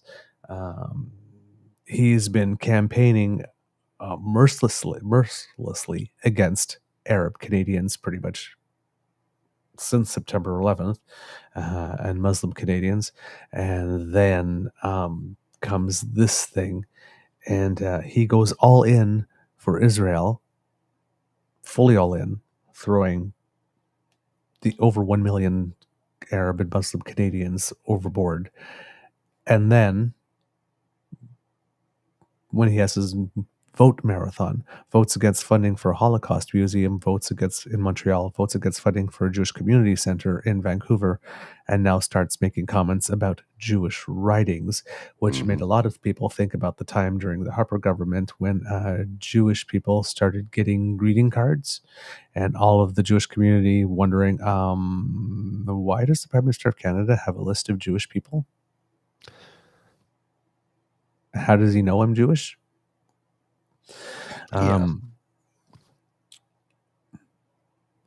communities that he tries so hard to gain favor with, he then comes to a moment where he needs to throw a little red meat and does this to them. Makes these types of comments that are a little alarming and concerning. Yeah. There's no one he will not betray. There is no one he will not betray. He will suck up to you. He will put lips to butt and press firmly, but there is no one he will not betray. All he wants if is the power. moment calls for it. He doesn't care. He will do anything to get it. Anything. He doesn't care about you. Yep.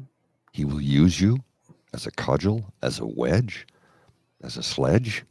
He will use you, and when he's done with you, he will toss you aside like he never met you. Yep. And it'd be like the Mariah Carey, I don't know her. Yep. And then he, of course, labels the pause, because it was a pause when it was discovered what happened with UNRWA, as a flip-flop to release the pause. It's not a flip-flop. Flip-flopper there is. We put a pause. A pause means that there will be a decision to either stop totally or to re-engage. It's not a flip-flop. A flip-flop is saying, I will do one thing, and then doing the other, or saying, oh, no, I won't. Like Daniel Smith with her taxes or her energy rebate. Somebody's saying, hey, whoa, there's something going on here. We're going to pause that. We're going to check it out. Okay, it seems to check out. We're going to do it again. Is not a flip-flop. It's not a flip-flop. He's trying to frame it as a flip-flop. We have Charles Adler. Says, Mr. Poilievre, is it Canada that's broken or is it you? You're choosing to tag parts of our country in a way that doesn't seem Canadian. Quote, Jewish writings is your term. Will you name them and the Liberal MPs representing them, or does your grotesque ghetto politics have boundaries? Ooh, Charles is firing shots with that one. Andrew Perez. Pierre Poilievre says that Trudeau will send his MPs into Jewish writings to spin their decisions to resume UNRWA funding. I'm not fond of pearl clutching, but this reference is very troubling. Poilievre could have just as easily said Muslim writings, Asian writings, Sikh writings, try Canadian writings. This sort of talk is representative of something corrosive in our politics, something all parties and their political organizations are complicit in.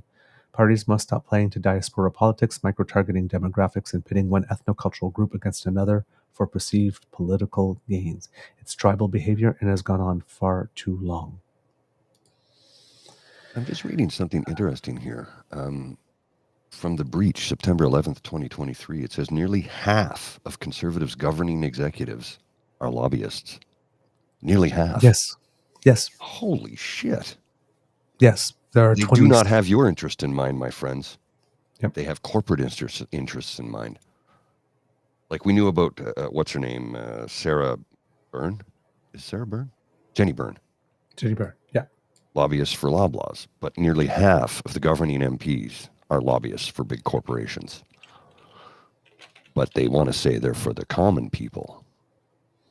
No, they are not.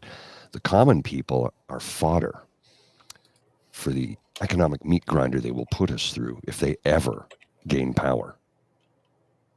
I cannot stress enough how bad a reform government would be for this country because they are conservative in name only. Wow. Yeah. Half of them are lobbyists for big corporations. Half of them. Yeah, I think there's Disturbing. 20 seats on the Conservative Council, and was it? How many of them are lobbyists? Does the tweet mention it? It doesn't give me a number. It just says nearly Doesn't half. give me a number.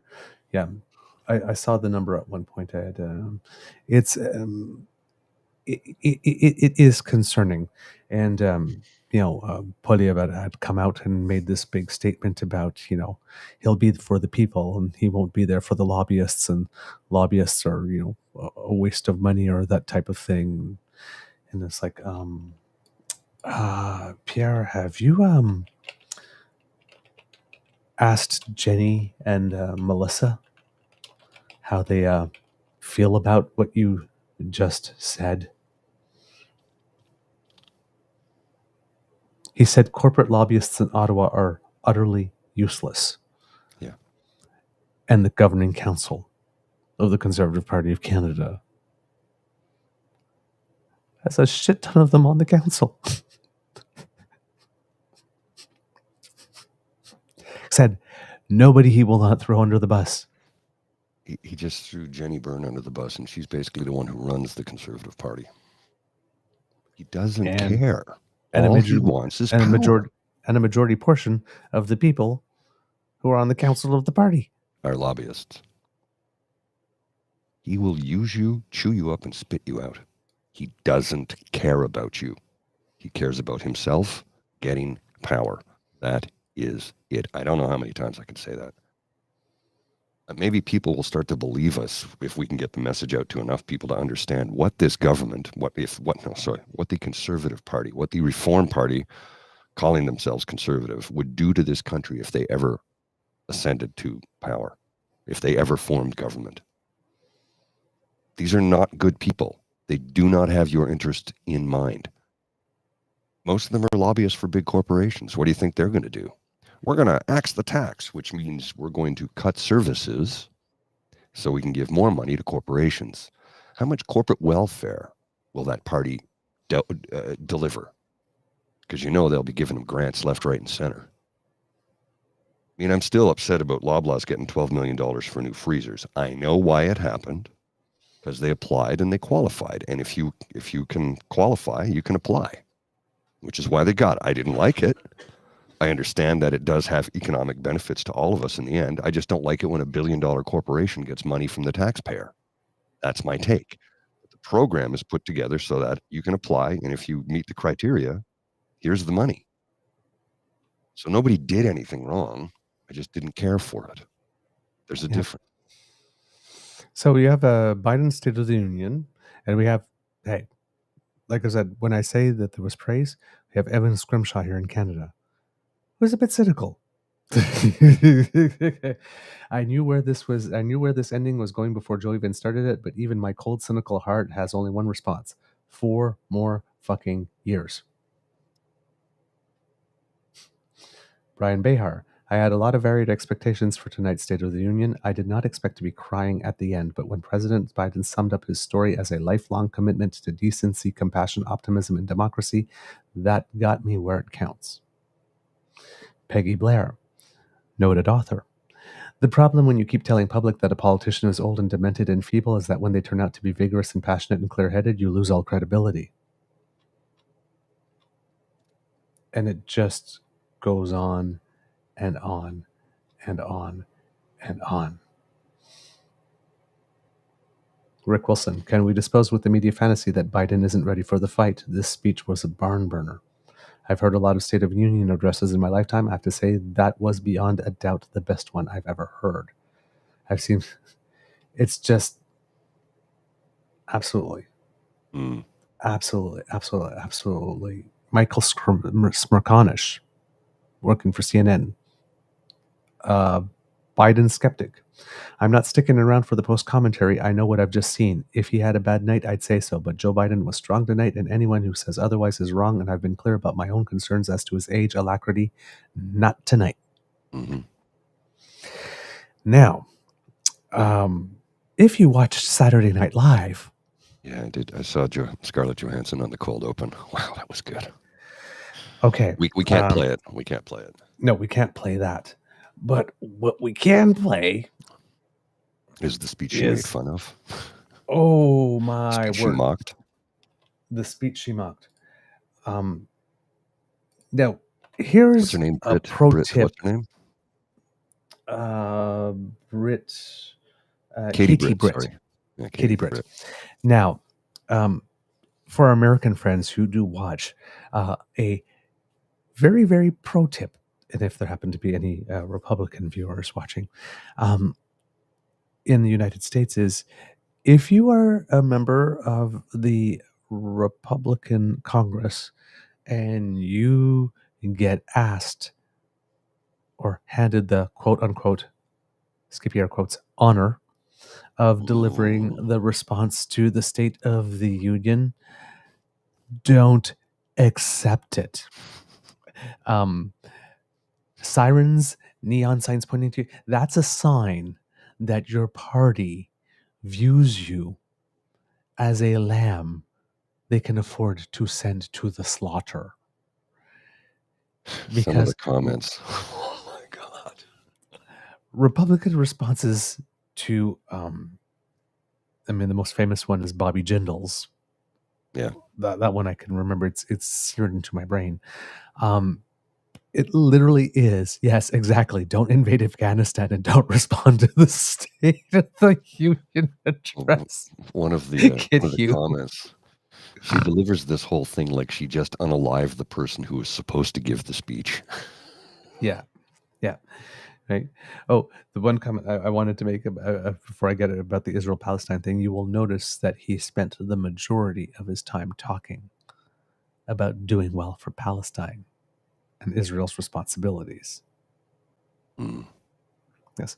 That also is a demographic thing because he's losing support. As in the primaries, there have been campaigns to get people to vote uncommitted.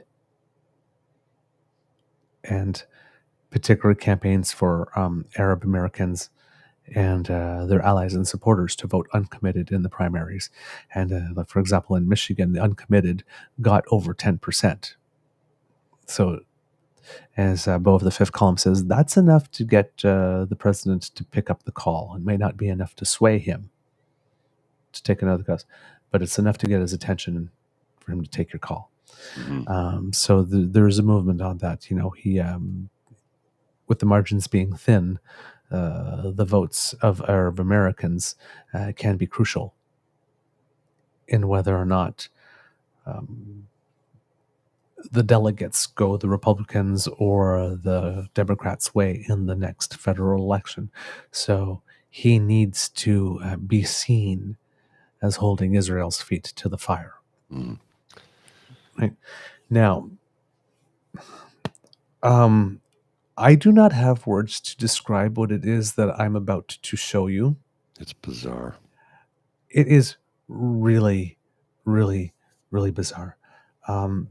We'll watch let's just start at the beginning. Yeah, we'll watch about 30 seconds and go from there. Yeah. It's one of the descriptions I heard was, if you watch this with the sound off, it looks like an ad for teeth whitening.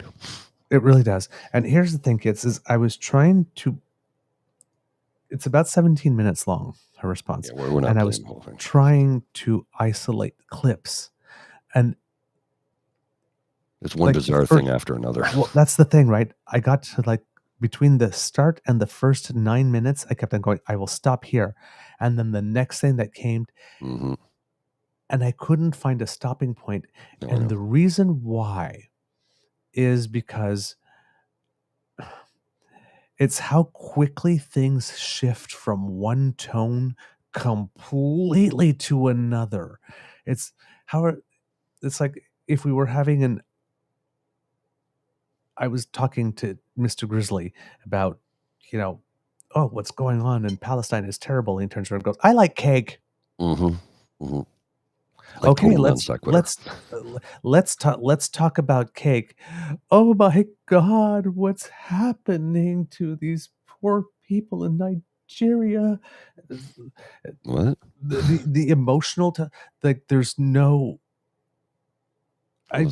Let's I just get really to it. can't. Just watch. Normal people don't speak like this. Let's just watch for a few minutes and then we'll carry on. It's very bizarre. If you've not seen this, we'll just play a little bit. Good evening, America. My name is Katie Britt, and I have the honor of serving the people of the great state of Alabama in the United States Senate. However, that's not the job that matters most. I am a proud wife and mom of 2 school-aged kids. My daughter Bennett and my son Ridgway are why I ran for the Senate. I'm worried about their future and the future of children in every corner of our nation. And that's why I invited you into our home tonight. Like so many families across America, my husband Wesley and I just watched President Biden's State of the Union address from our living room. And what we saw was the performance of a permanent politician who has actually been in office for longer than I've been alive. One thing was quite clear, though. President Biden just doesn't get it. He's out of touch. Under his administration, families are worse off, our communities are less safe, and our country is less secure. I just wish he understood what... Didn't everything she just say be a complete lie? Because he just said counter to that. Yep. So she's lying to your face after he just gave you the stats that showed things are down. Crime is down. We're safer now. There's more jobs. So they're lying right to your face right after he told you the truth. Yeah. Real families are... Sorry. And the sunshiny at the beginning. Hi, Katie. Mm-hmm. And then the breathly, seductive thing. And then families are like, you almost see it already. Like the kids are already said, like, I'm waiting for her to cry already like this. Yeah. Oh, how dare she give her kids non-gender coded names? She's secretly woke. Oh, I didn't even notice that. Let's keep going because, like I said, this is a sight to behold. Yes, you should be laughing right now, but you should also be petrified because they're facing. Yes, the people to whom this is targeted are eating this shit up. As James Carville said, they believe it in their bones. Around kitchen tables just like this one. You know, this is where our family has tough conversations. It's where we make hard decisions. It's where we share the good, the bad, and the ugly of our days. It's where we laugh together. And it's where we hold each other's hands and pray for God's guidance. Oh, yeah. And many nights, to be honest, it's where Wesley and I worry. I know we're not alone. And so tonight, the American family needs to have a tough conversation because the truth is, we're all worried about the future of our nation. The country we know and love seems to be slipping away, and it feels like the next generation will have fewer opportunities and less freedoms than we did. I worry my own children may not even get a shot at living there. Wait a minute, less freedoms than we did? You guys took away a woman's right to make a health decision. Yeah. Irony is dead. Yeah. Kids are wondering, is that a green screen? I never thought about it, but it actually does. I think it may be. I think it actually does look like. So I'm in my kitchen at home, but yeah, don't mind the fuzzy stuff around my shoulders. Yeah, I think it's. Yeah. Keep going. Oh boy. Their American dreams. My American dream allowed me, the daughter of 2 small business owners from rural Enterprise, Alabama, to be elected to the United States Senate at the age of 40.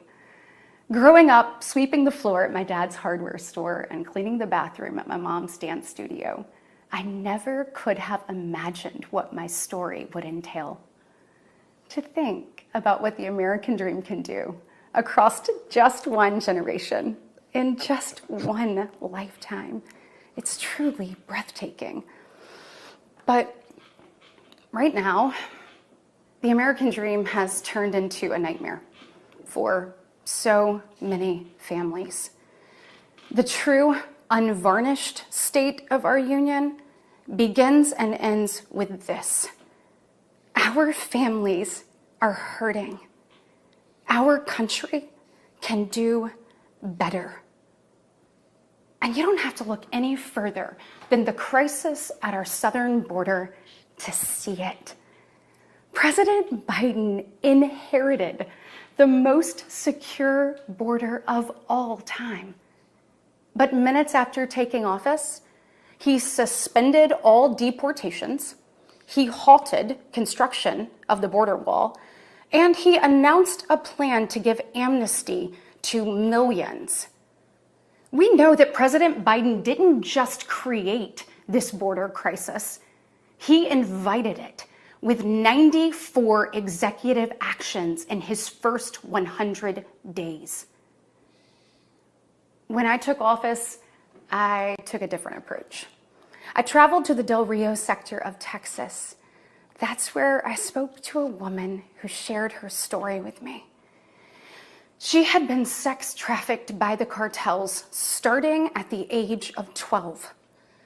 She told me not just that she was raped every day, but how many times a day she was raped. Okay, let's stop right there. The cartels put her on a map. Well, the whole thing is fake. I'm not going to show the rest of that because it's just too much. But do you see? Okay, first of all, what she's talking about, look what could be achieved to the American dream. That's usually a comment that a person that is in a traditionally discriminated group would make. Now, women have been traditionally discriminated against, so I guess it applies. But usually it's something we hear somebody that has a little more pigmentation Mm-hmm. say. And then they go, only in America can this happen. Doesn't happen only in America. It happens here all the time in Canada. It happens in France. It happens in Germany, right? But then talking about how her American dream comes up, she literally just shifts to scaring you about brown people at the border and then talking to you as a normal person would. Mm-hmm. Let me just casually throw in a story about someone who was sex trafficked. And basically, she goes into very, very, very graphic detail. Well, Very graphic detail. the woman never actually told her the story, by the way. No, yeah. Well, But that's she the other never thing. she never met the woman. No. It's all garbage. It's all bullshit. The story is real. It happened in 2008 when who was president at the time? 2004. 2004. That's right. Who was president at the time? Bush. Republican George W. Bush. Right, Yeah. right. Yeah. So, but she basically goes in to tell a story about It also a happened in woman Mexico. who was trafficked as a child, as a 12-year-old, and she describes like about a mattress being in the room and people coming in, and I'm sure you can imagine the rest. Mhm. She goes into extremely graphic detail, which is completely and totally unnecessary. So when you've watched the Saturday Night Live skit, now when you see Scarlett Johansson going, and now I'm going to suddenly, out of no reason at all, just switch into telling you a horrible graphic tale about sexual abuse. Switches within 5 seconds. Yeah. Exactly. Completely inappropriate. Yep. That there's ways you can talk about these things without having to go into that much graphic detail. And of course, she started the whole thing about concern for children, right? But as Mr. Grizzly says, some journalists did some sleuthing on that, and it happened in 2004. It happened in Mexico. And it's not the first time she tells this story. She's been telling it for a while because the person to whom this happened has been public about what's happened to her and has testified before Congress to it. So she didn't actually meet this person. It's not like they had this one-on-one conversation. Like she went down to the border and met this person, and this person confided this terrible story in her, and she's bringing it back to us because that's what it's framed to look like. Ago. It's a story from a number of years ago. This person has said it for several times. I believe the last time they were in Congress, I can't remember the date, but people have been like bringing in the C-SPAN clips of her actually testifying to that thing. And it lies upon lies upon lies upon lies upon lies in that 17-minute bizarre video, because she just told you a story that I heard this. She told me herself, we'd be shocked if it happened in a third world country, but it didn't. It happened here in America. No, it happened in Mexico, not in America. It happened a long time ago, and this woman has told this story several times, and you never met her. So you lied so many times in a 5-minute period. We're not even 5 minutes into the video. She's already told a multitude of lies. Yeah. If we can go to 533. Just a second. No, the reason I'm isolating this particular clip, and it's the last clip I will show from her, show of her, because you should watch it for yourself. If you actually want to see a train wreck of a response, you should watch it for yourself. But what's going on here from 533 for the next couple of minutes very, very, very, very, very much reminds me of the rhetoric of someone up here. Mm-hmm. Here we go. And I think you'll figure out who it is. Just think about Laken Riley. In my neighboring state of Georgia, this beautiful 22-year-old nursing student went out on a jog one morning, but she never got the opportunity to return home. She was brutally murdered by one of the millions of illegal border crossers President Biden chose to release into our homeland. Y'all, as a mom, I can't quit thinking about this. I mean, this could have been my daughter. This could have been yours. And tonight, President Biden finally said her name. But he refused to take responsibility for his own actions. Mr. President, enough is enough. Innocent Americans are dying, and you only have yourself to blame. Fulfill your oath of office. Reverse your policies.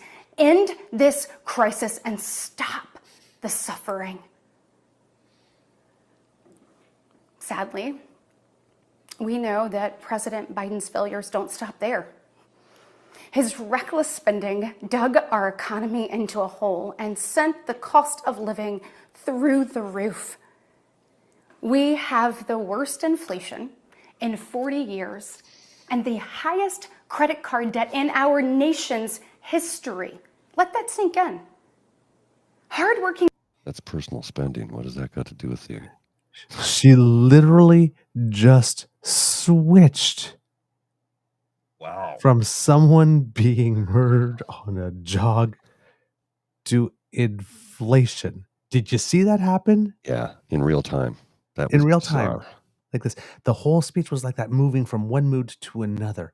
And, inflation, beware the people that are released, people on bail, people on this. Mm-hmm. Is the reckless spending, inflation is responsible for all of it. It's literally PP's songbook. Yeah, well, and here's the thing that you need to remember. The United States economy is built and based upon millions of undocumented workers who keep their economy rolling, who pick the crops, tend to the fields, who work in jobs that most people that look like me refuse to accept or take, because you got to remember a lot of the places they work for, like in slaughterhouses, as an example, they pay them less than minimum wage because they can get away with it. So it increases their corporate donors' monthly dividend check from whatever the name of the slaughterhouse company is. Probably, I'm actually not going to say the name because I think I know who it is. This same company has been nailed in Alabama with 14-year-olds working in the slaughterhouse, a very dangerous place for anybody to work, let alone a 14-year-old child. The economy requires these people because the wealthy refuse to pay them a living wage. So the illegal workers, illegal migrant workers, keep their economy rolling. They do the yard work. They do the pool work. They pick the crops. They tend to the fields. They raise your children. But she doesn't mention any of that. The illegal migrants keep that economy running because the trickle-down economic theory that Ronald Reagan brought in 1980 destroyed the economy, made some rich people richer, and made a whole lot more people poorer, and basically decimated the middle class and crushed unions across the country. Mm-hmm. And that's why when our old pal Jake, when we were on the show, asked us who we thought was the worst U.S. president in the United States history, my vote immediately was for Ronald Reagan. Yeah. Because of what the legacy that he left behind. People are still reeling from 44 years later. Yeah. Kit Hugh, I have whiplash. Kit Saucy, I fear your Handmaid's Tale reference is right. Women like her will help the Republican men gain power, thinking they'll share it just to be used and abused themselves. Kit Jen, telenovela level melodrama. Yeah. Especially when she starts out saying like Joe Biden's State of the Union was the performance of a lifetime or pulpo. Like, lady, it's like somebody was saying yesterday, I think it was Representative Eric Swalwell going, and the Oscar goes, as Katie Britt was robbed. She didn't get her Oscar for Best Actress. And it's like, no, don't worry, Representative Swalwell. She did this in 2004. Shall it be eligible next year? Kit PNC bio. The facial expression never matches the emotion. It makes it so creepy. Kit Sassy, you can see her face switch and settle to the next topic. Kit Elaine, we have the worst inflation. Smiles. The little smile just before she's about to stick it to her, and that you see that all throughout. I do not know what the hell that was. It was bizarre. That she delivered. But it was really, really well, and from weird. The Guardian, there's an article from The Guardian that says, Republicans baffled by Katie Britt's State of the Union response. One of our biggest disasters is a quotation from a Trump advisor says, what the hell am I watching right now? It's one of our biggest disasters ever. Charlie Kirk, founder of the far-right Turning Point USA youth group, said, I'm sure Katie Britt is a sweet mom and a person, but this speech is not what we need. Joe Biden just declared war on the American right, and Katie Britt is talking like she's hosting a cooking show, whispering about how Democrats don't get it. Like, that was the worst thing the Republican Party could have ever had, was her and that speech. It was bizarre. And like some of the breathiness and the, like Scarlett Johansson goes, and now out of the blue, I'm going to start talking seductively. Like breathy. And it's like, I have heard this at some point, like this $9.99 for the first 3 minutes, $2.99 every minute after. It was breathy was not required here. It was very strange. And there was another person that posted a similar clip of her talking with Sarah McLachlan's, like in the arms of the angel behind it. President Biden, do your job. And the emotion that makes it look like at any moment that she's going to break out and cry and like this. And then all of a sudden she's tough and you see the eyes go down. It's like Johnny, you better not put that in your mouth. Eyes. Okay, Put that down. this is funny. Michael, you nailed that one. The breathiness. Sorry about what I'm about to say. Husband controlling the weave. The wee vibe. Ouch. Let's wrap up, sir. I got a meeting in a couple of minutes I got to get to, and I have a clip for you here from a truck driver from Saskatchewan, and he's talking because we covered a little bit earlier about Pierre Poilievre had an Axe the Tax rally in Toronto about axing the carbon tax. I think you're going to like this. Okay. Let me put this on the screen. This is from TikTok. At Tired and Frozen on TikTok. This is a truck driver from Saskatchewan. He's going to get you in the first half, but stay tuned. Watch the whole thing. It's 1 minute and 48 seconds, and it's worth it. I fucking hate the carbon tax. I hate it. You see these coveralls, the Kenworth? Like these, we hate the carbon tax over here. And I hate it even more because if you want to read about it, you can't just search carbon tax. No, you know what you got to read? You have to read the Canadian Environmental Protection Act of 1999, the Greenhouse Gas Pollution Pricing Act, the Output-Based Pricing Systems Regulations, fucking ship stores regulations. And you know what you learn after reading a political science degree's worth of legislation? That even with the huge increase coming in, I only pay about an extra 14 cents a liter at the gas pump, which for me personally is going to work out to around an extra $290 a year in expenses. But federally, I'm looking at them giving me an extra $1,500 back. I'm actually making money. But that's personal expense. That's not business. What about like the farmers? They're going to pay through the nose trying to run all their equipment. No, they're exempt. And so are fisheries. So if you produce food, you don't pay carbon tax on fuel or heating. And with some amendments being made in 2024 to the Greenhouse Gas Pollution Pricing Act, farmers can get better rebates. Oh, but big businesses and industries, right? Like, why would they pay more money here when they can do it cheaper somewhere else? That's why we have the output-based pricing system. In a nutshell, those major industries pay more if they produce more greenhouse gases, they pay less if they produce less, and they can earn rebates if they invest in greener technologies. I've hated the carbon tax since day one, and the more I read about it, the more I hate it, because everything I hate, they thought about. I get money back. Farmers and fisheries are exempt. There's a scaling system for major industries. Like it's so good.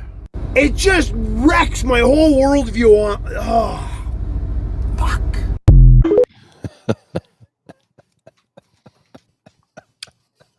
That was good, right? We've said it on the show many times. It's like they managed to pass a carbon pricing regulatory fee that was not a tax. That had a rebate program, that everything that the Conservatives have done to try to upend it. If all legislation was as well done and as well thought out and as well planned as this one was, we'd be in a very, very damn good place. This is legislation the way it was supposed to be done. They thought of all the ways that the Conservatives could upend it. It's almost like when I used to prepare a debate, I would prepare the for side, and then I would look at it from the con side, and I would try to destroy my own argument. And then if I could find some ways to destroy it, I would go back to the pro side and make it stronger. Put some stuff in it that would prevent those arguments from being made. And I would do it back and forth the other way. And it looks like the Liberals did this like 4 or 5, 6 times with this particular legislation because they knew that the other party would be gunning for it. But all the stuff is in there. All the stuff is in there. So, like I said, you've got people. I actually did more math yesterday about carbon pricing. And remember when I said that they were getting upset on like 2.6 cents or 2.86 cents? Right. That's what they were going on. That's 2.86 cents per cubic meter of gas. Well, it dawned on me yesterday. I thought, cubic like, meter, that's a lot. What is a cubic meter of gas? How many liters is that? That's 1,000 Holy liters. shit. 1,000 liters. Most people have a 40 to 60 liter tank. So think about that. Yes. So somebody posted this thing yesterday, which was like, it's a comic, and it's a beaver looking at Trudeau dressed as a doctor holding a big carbon tax pill, what it looks like. And the beaver goes, "You really expect me to swallow that?" And you've got Trudeau going, "Of course not. It's a suppository," which caused someone to go, "Yeah, better put lots of lube on it." Like this, showing someone this. And I'm thinking there, wow, that makes it sound terrible. And then I'm sitting there and I'm thinking, well, how terrible is this? I'm going, and somebody's going, how does everybody feeling about the new carbon tax increasing April 1st? And then when I did the math, it's like, I have absolutely no problem whatsoever with carbon regulatory fees, not a tax. The Supreme Court said so, going up a full 2.86 pennies per cubic meter.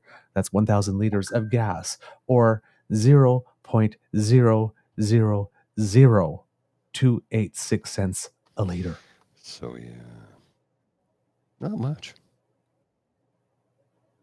0.0000286 cents. It's barely negligible. You know how many liters you'd have to pump to pay 1 cent more? At 0.002. Yeah, and that's on 1,000 liters, right? Well, that's per liter. Sorry, so that's 2.86 pennies per liters. 1,000 liters. So, like I said, if your tank is anywhere from 40 to 60 liters, how many fill-ups is that? And you're going to pay 3 cents on how many fill-ups is that? So let's say you have a 50-liter tank, so 20 fills, and it's going to cost you 3 cents more. I get it. It's more. I get it. Yes, it is additional expenditures. It's 3 frickin' cents. And you're going to get for 1,000 and you're going to get how liters. much back in your rebate? Right. Because the rebate's going up too. Yeah. So conservatives want you to be upset for 3 cents on 1,000 liters. Meanwhile, how much money did Skippy spend in the last quarter? A couple million, $2 million, something like that, hopping around the country campaigning on our dime. Yep.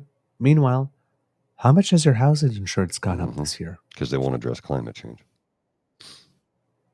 How much does it cost to have to rebuild if you lose your home because of a fire Get or insurance flood? if you live in a certain part of the country now.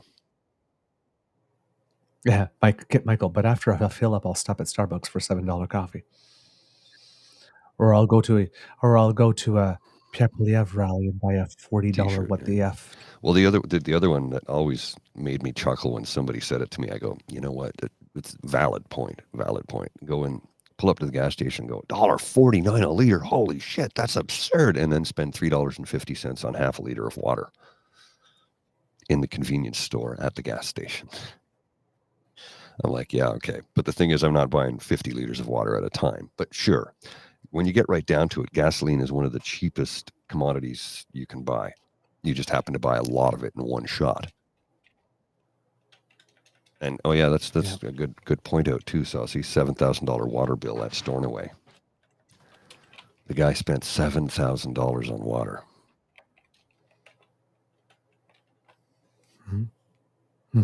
Indeed.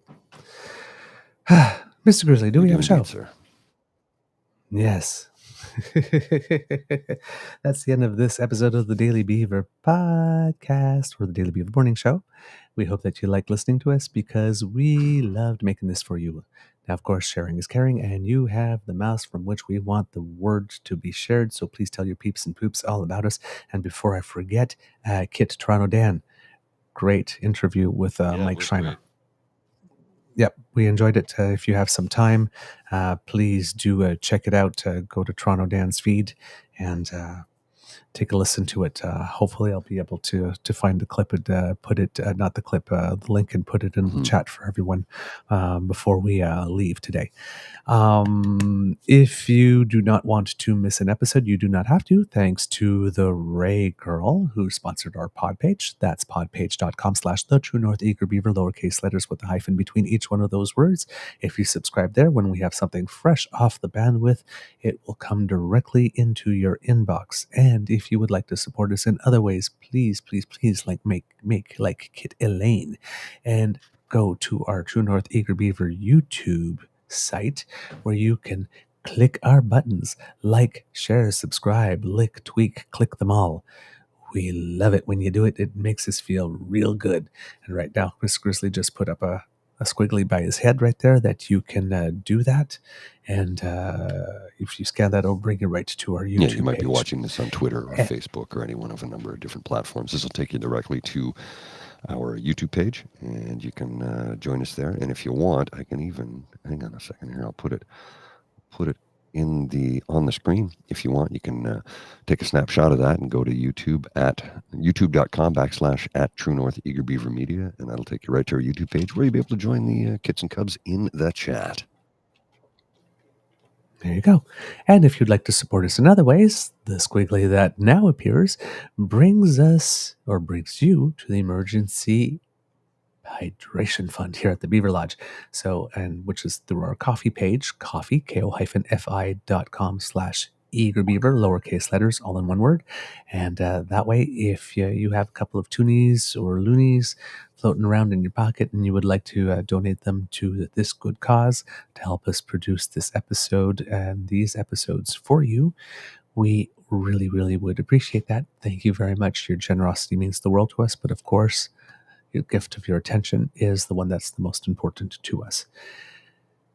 Because democracy is something that you do, write those letters. It seems that Camp for Kindness is still going on in Hamilton in some way, shape, or form. They're being very resilient and creative and able to reorganize. So please do support that initiative in any way that you can. I believe the website is hamiltonhelps.org as well. So please go there to sign that petition to ask our cities to have policies to open up armories to keep people who are homeless warm during the winter. But also, Camp for Kindness is all about, not evacuating people from spaces when they have no place else to go, I guess. And, maybe giving them some places to go, like converting old parking lots into places where we can build some homes that provide some shelter to people. So please do make sure you do that. Write your letters to your MLAs, your MPs, your senators, your media outlets to let them know what you think. It's very, very important. From the Beaver Lodge, this is your Eager Beaver saying it could be a tough world out there, so please be kind to and gentle with yourself. Mr. Grizzly, do you have some words of wisdom for us? Yeah, in these troubled times that we live in, try and remain calm and breathe. Speaking of breathing, because mine has returned correctly and happily and better, I will be hosting an ASMR show at 9 p.m. this evening. For those of you who would like to join in, you can find me at... Actually, does that take you to my channel? Yes, that takes you directly. If I can get that on the screen, you can scan that QR code and that will take you to my YouTube channel, my ASMR YouTube channel, where you can join me this evening at 9 p.m. for a mental health chat where I speak in a low, soft, kind voice where I discuss mental health and how to deal. So that'll be at 9 p.m. this evening, Eastern Daylight Time, because we are on Daylight Savings Time now, right? Eastern Savings Time, or is it Eastern Daylight Time? It's not Standard Time anymore. I think just Daylight time, yeah. is it? EDT, not EST. I might be wrong on that. Yeah, it's not that important. I don't follow that. 9 p.m. if you're in Eastern Canada. All I need to know is what time. If you're in the Eastern Time Zone, Eastern Time Zone, it's 9 p.m. All right. Kits and Cubs, have a lovely day. Mr. Grizzly, cue that rooster. Find him right here. He's right here. I got him.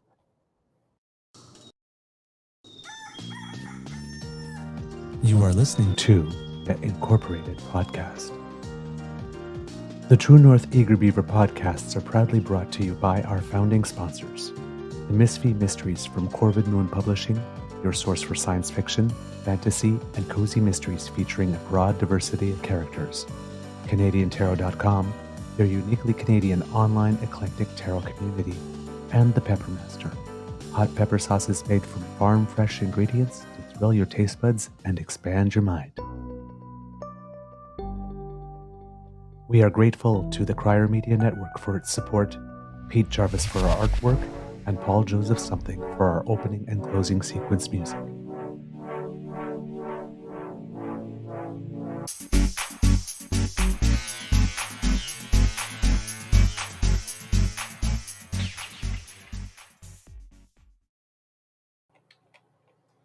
No particular Easter egg from me today, Mr. Weasley, unless you have I one. did have something here. Where did it go? Oh, yeah, okay. This is from Tom Parkin.